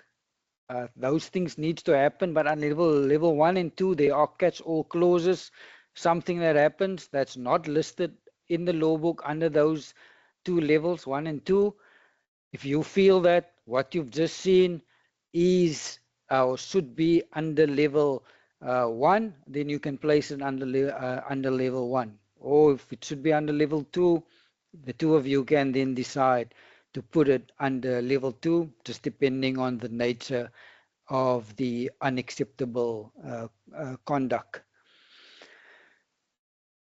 To answer the second part, in terms of players using words in their native language, in South Africa, we do have a very diverse society, and yes, this can happen, where players might use words that okay in their native tongues, but might be offensive. What I'll do is I will have a quiet word with the player. If they do use the word, I'll have a quiet word and just whisper in their ears. That word might not be offensive to you, but it might be offensive to others. So just be careful with the use of that particular word. But if a word was directed at a player,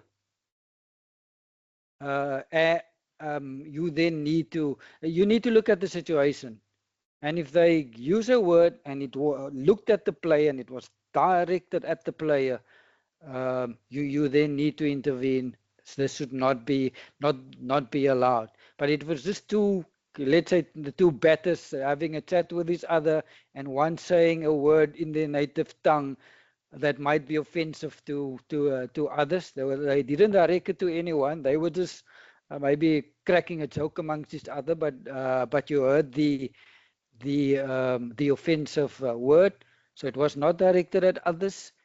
I will speak to those batters and just say, batters, please be careful.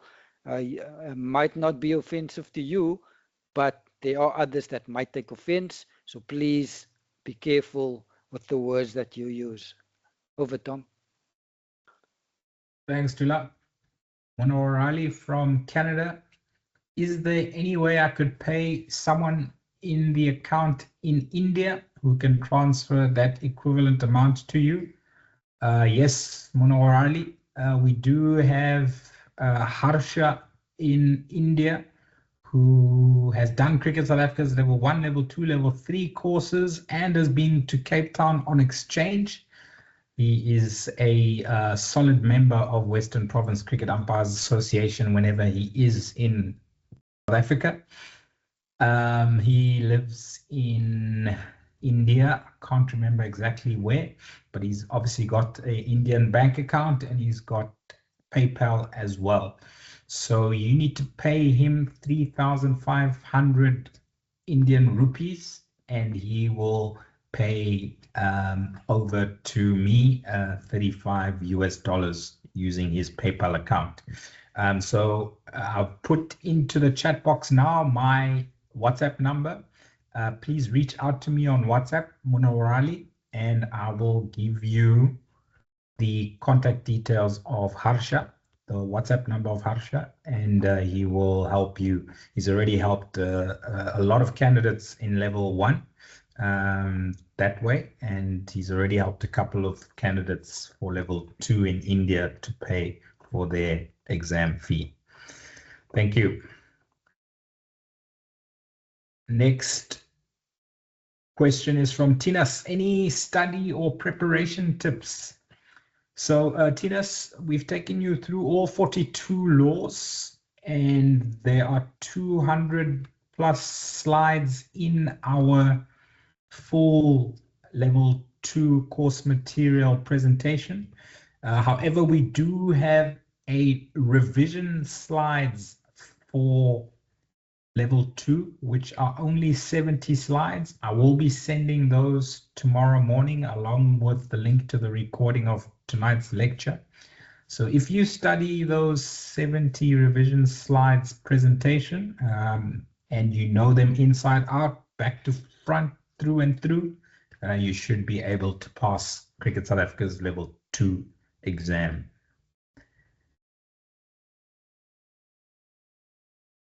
Right, so a lot of you tried to help me troubleshoot through my camera problems. Thank you for that. And Rifat, yes, I do remember that you had problems with your internet last time. Please get to a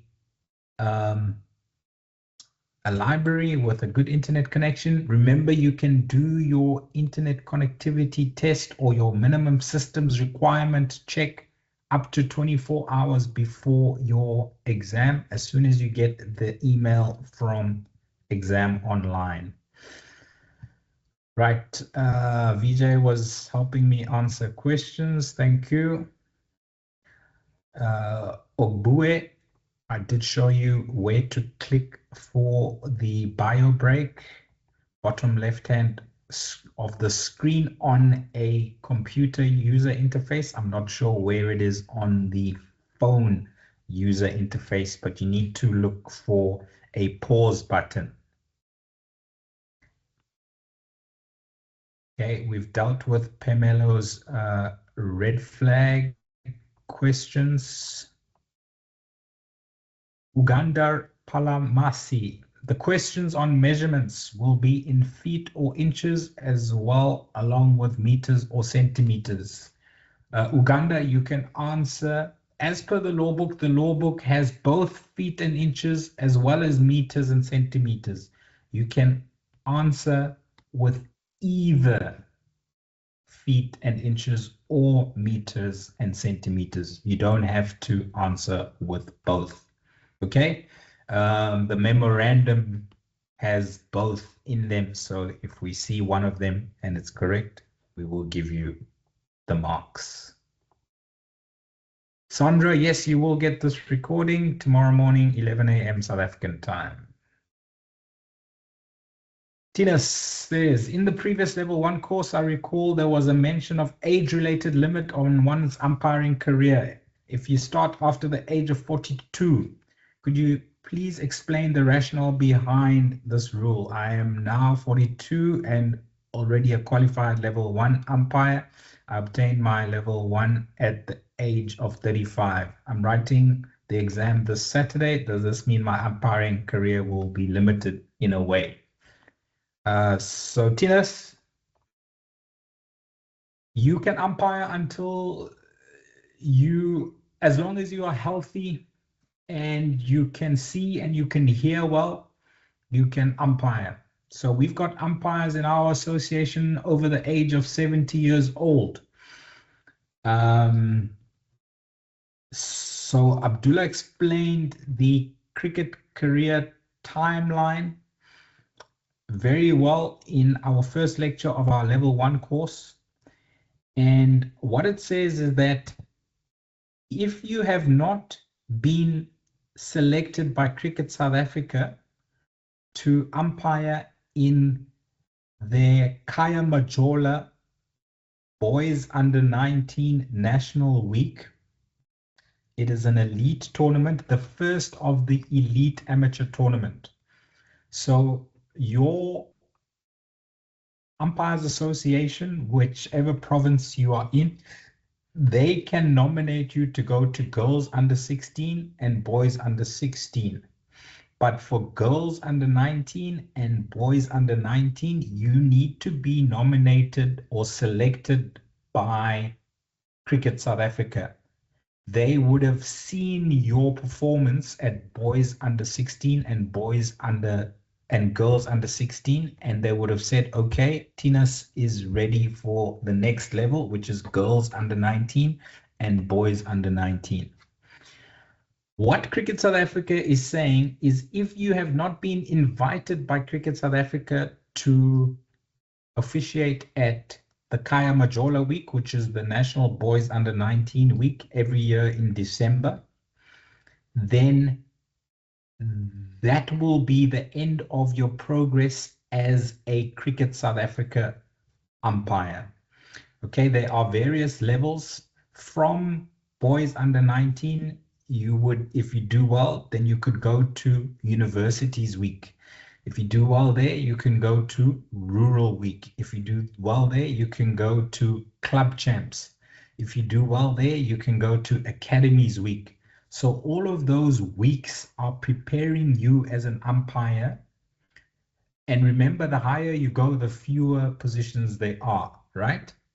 So there are 18 of us on Cricket South Africa's National First Class panel, and there are 12 one level below on Cricket South Africa's reserve list panel. So there are 30 of us on the Cricket South Africa panels.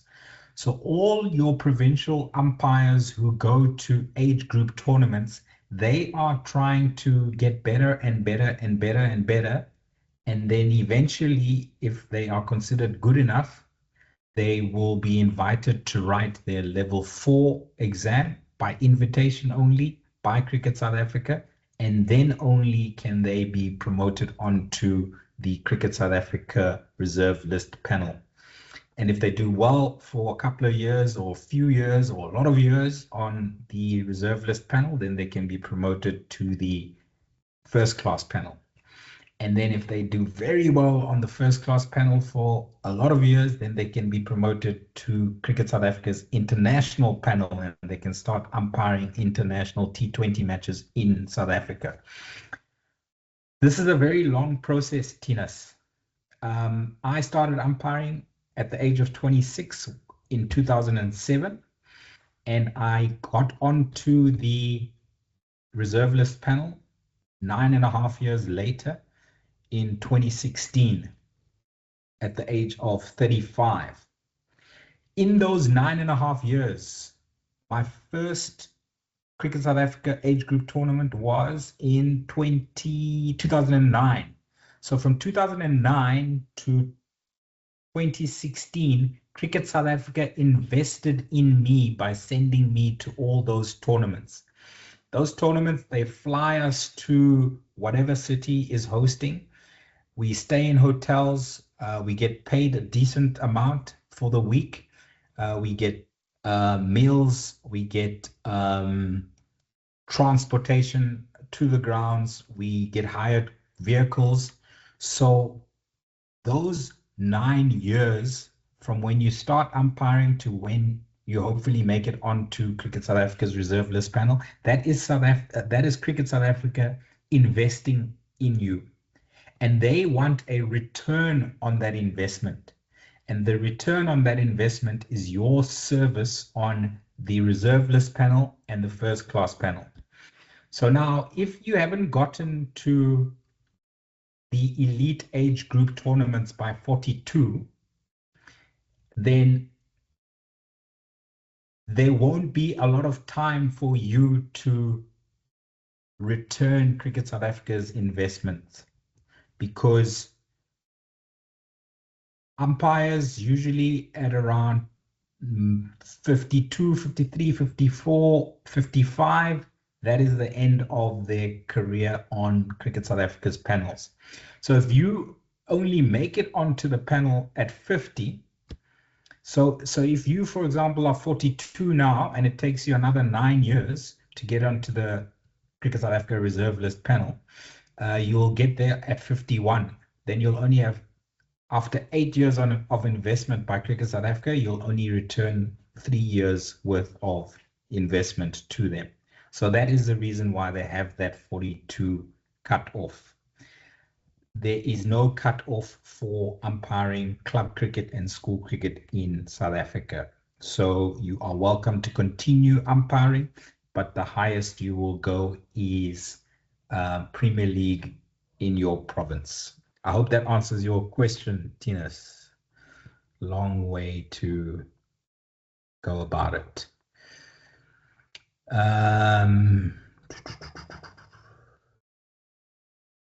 Okay.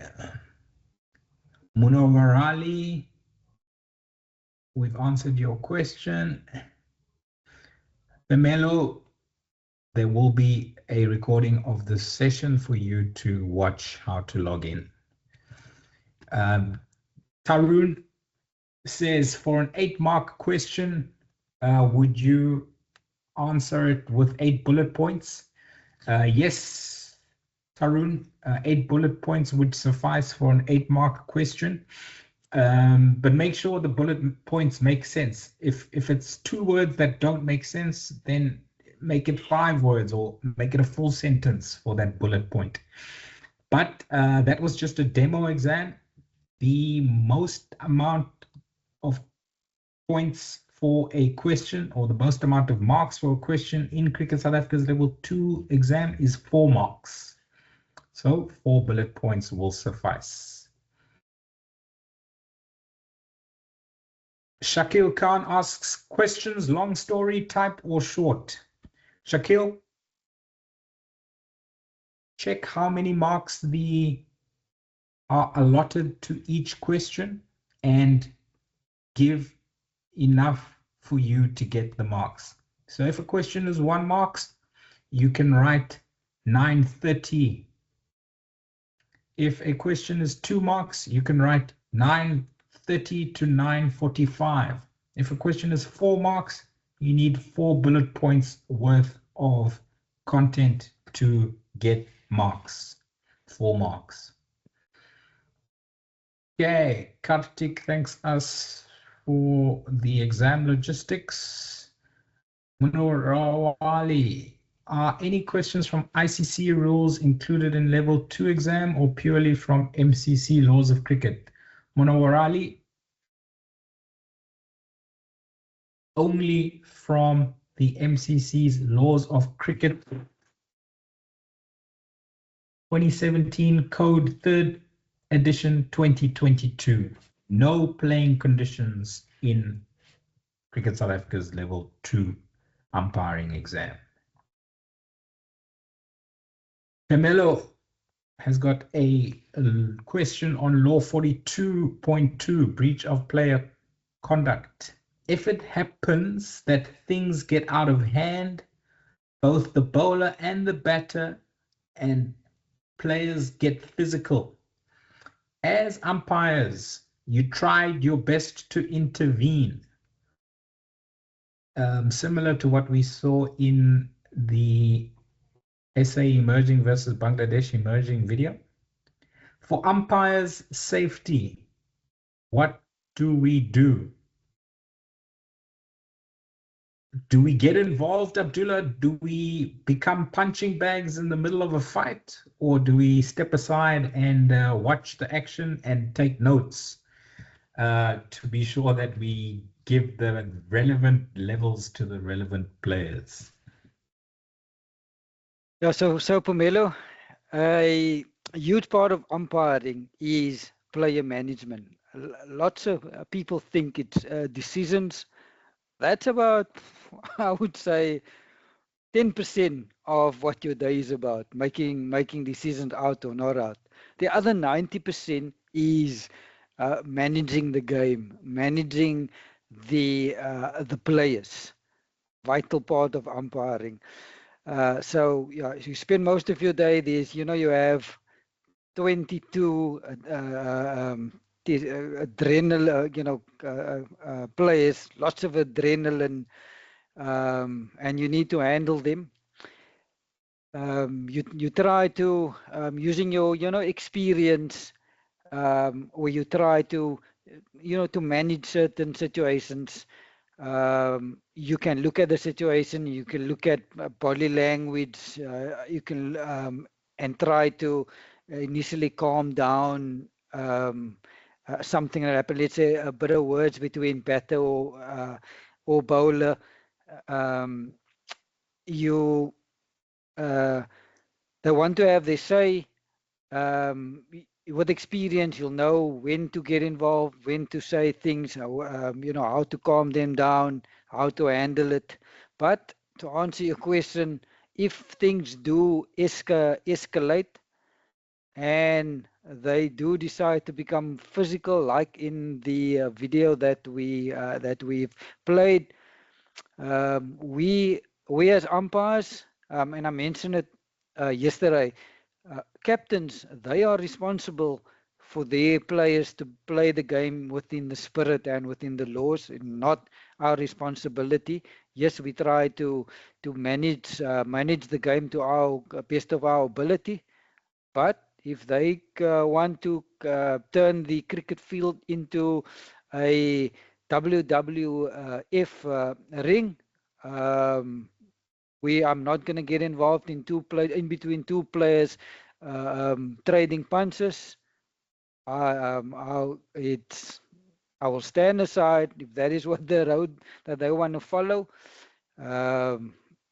We saw in under law 42 now. There are actions that we can take by sending them or suspending them for the remainder of the game. There will be reports that we will write. I'm sure they will definitely be suspended for a long time, if not for life, due to their actions. But yeah, our safety is important. Yes, we try to manage, but if I do see players become physical, trading punches, not my responsibility to stop that fight. I will let the captains, they need to handle their players, and I will then just do what the law require me to do, apply level 42, write my necessary reports. Over, Tom. Thanks, Tula. Next question is from Sandeep. Can you just give an overview of the questionnaires? Is there questions from every law and every chapter? No, Sandeep, there aren't questions from every law.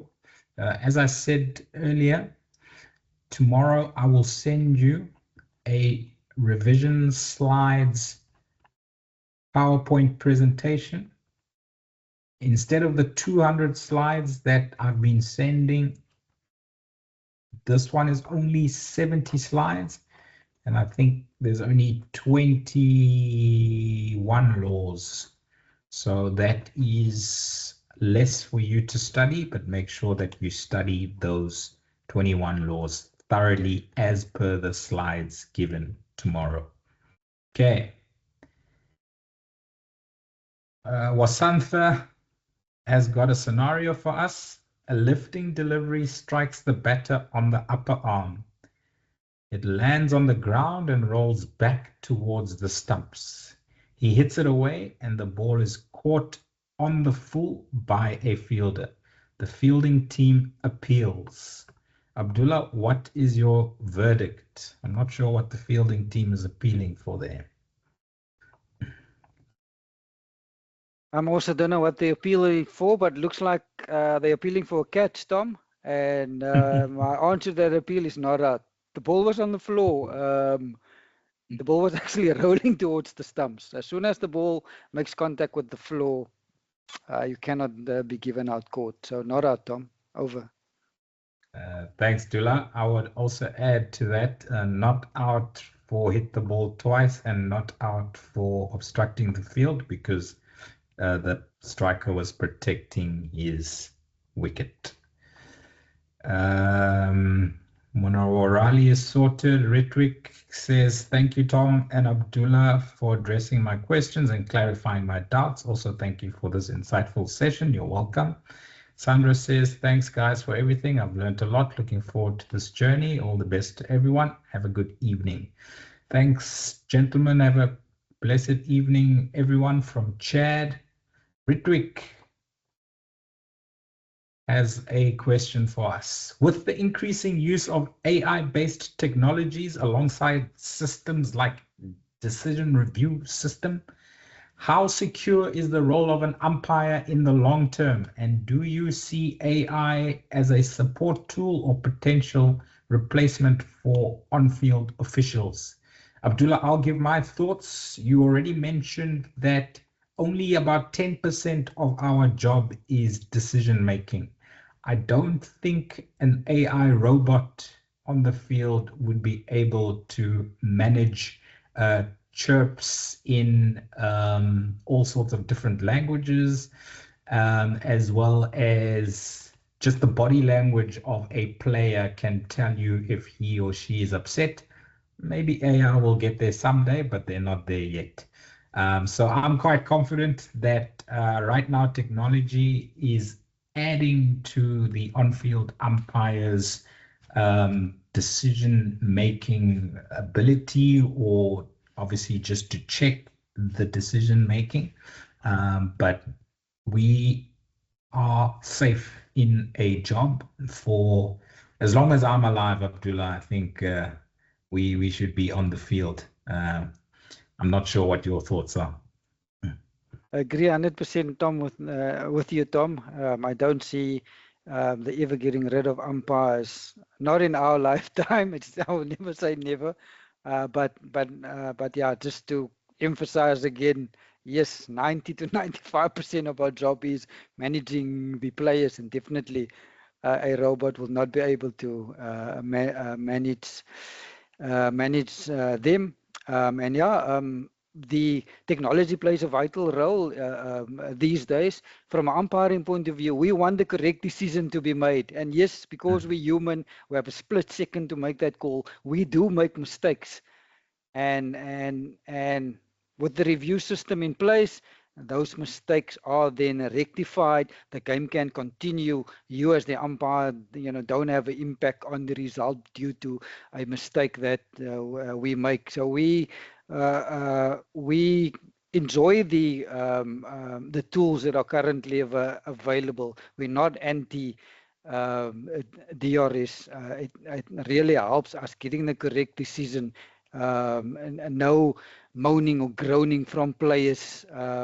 If they, with no DRS around, like provincial or club cricket, there's no DRS, so you'll find players moaning and groaning over a decision throughout the game. There are I mean, I had a player earlier this season that was moaning over a stumping that he felt was out 3 years ago. He still remind me of that stumping that I did not give. According to him, he was the keeper. So according to him, it was he felt it was out. He still reminded me 3 years.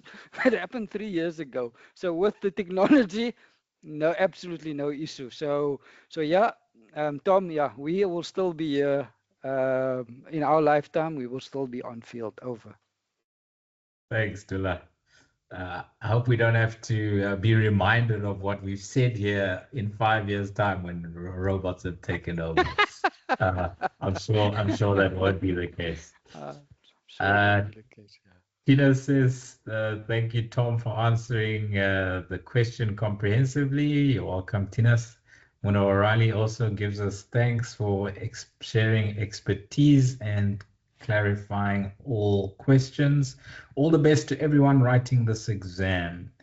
Tarun wants the 70 slides, revision slides. Sure, we'll send that by 11 a.m. South African time tomorrow, Tarun.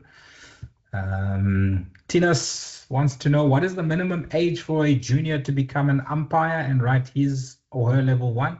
13 years old, Tinas, is the minimum age for a candidate to write level 1 and start umpiring afterwards. Got a few more scenarios left in our level 2 class, Abdullah. From Abi, a player is off the field and 50 minutes of unserved penalty time remain. Then there's an unscheduled break of 45 minutes. So let's say that's rain. 20 minutes into the break, he tells the umpires that he'll be back on the field, but he does not take the field on resumption and only gets onto the field 15 minutes after resumption. How much unserved penalty time does that player still owe us when he comes onto the field? Abdullah? He still owes 65 minutes, Tom, and I'll tell you how I got to 65. So, Abi, he was off for 50 minutes, so he owed us 50 minutes.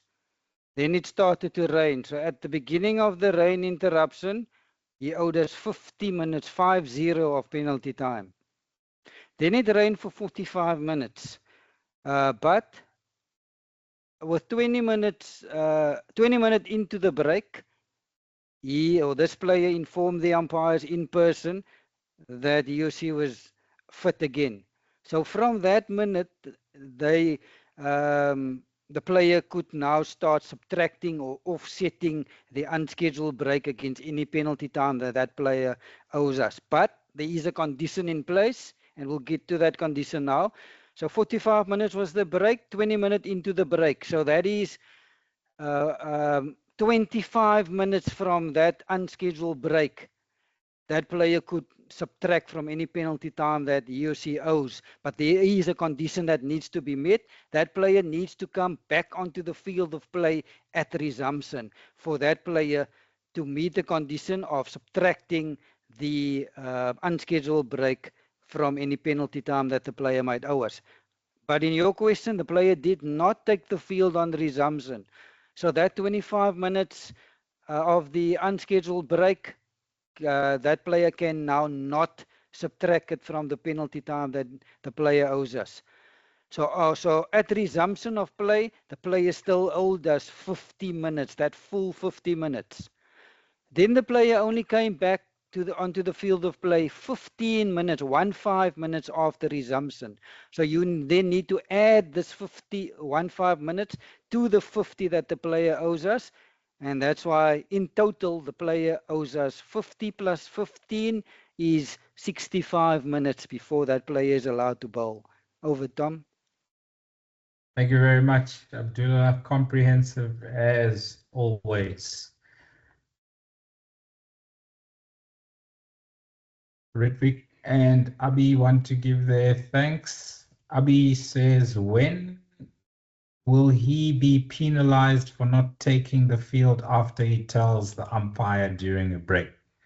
There is no further penalty that will be instilled, that player will just have the 15 minutes added to the 50 minutes.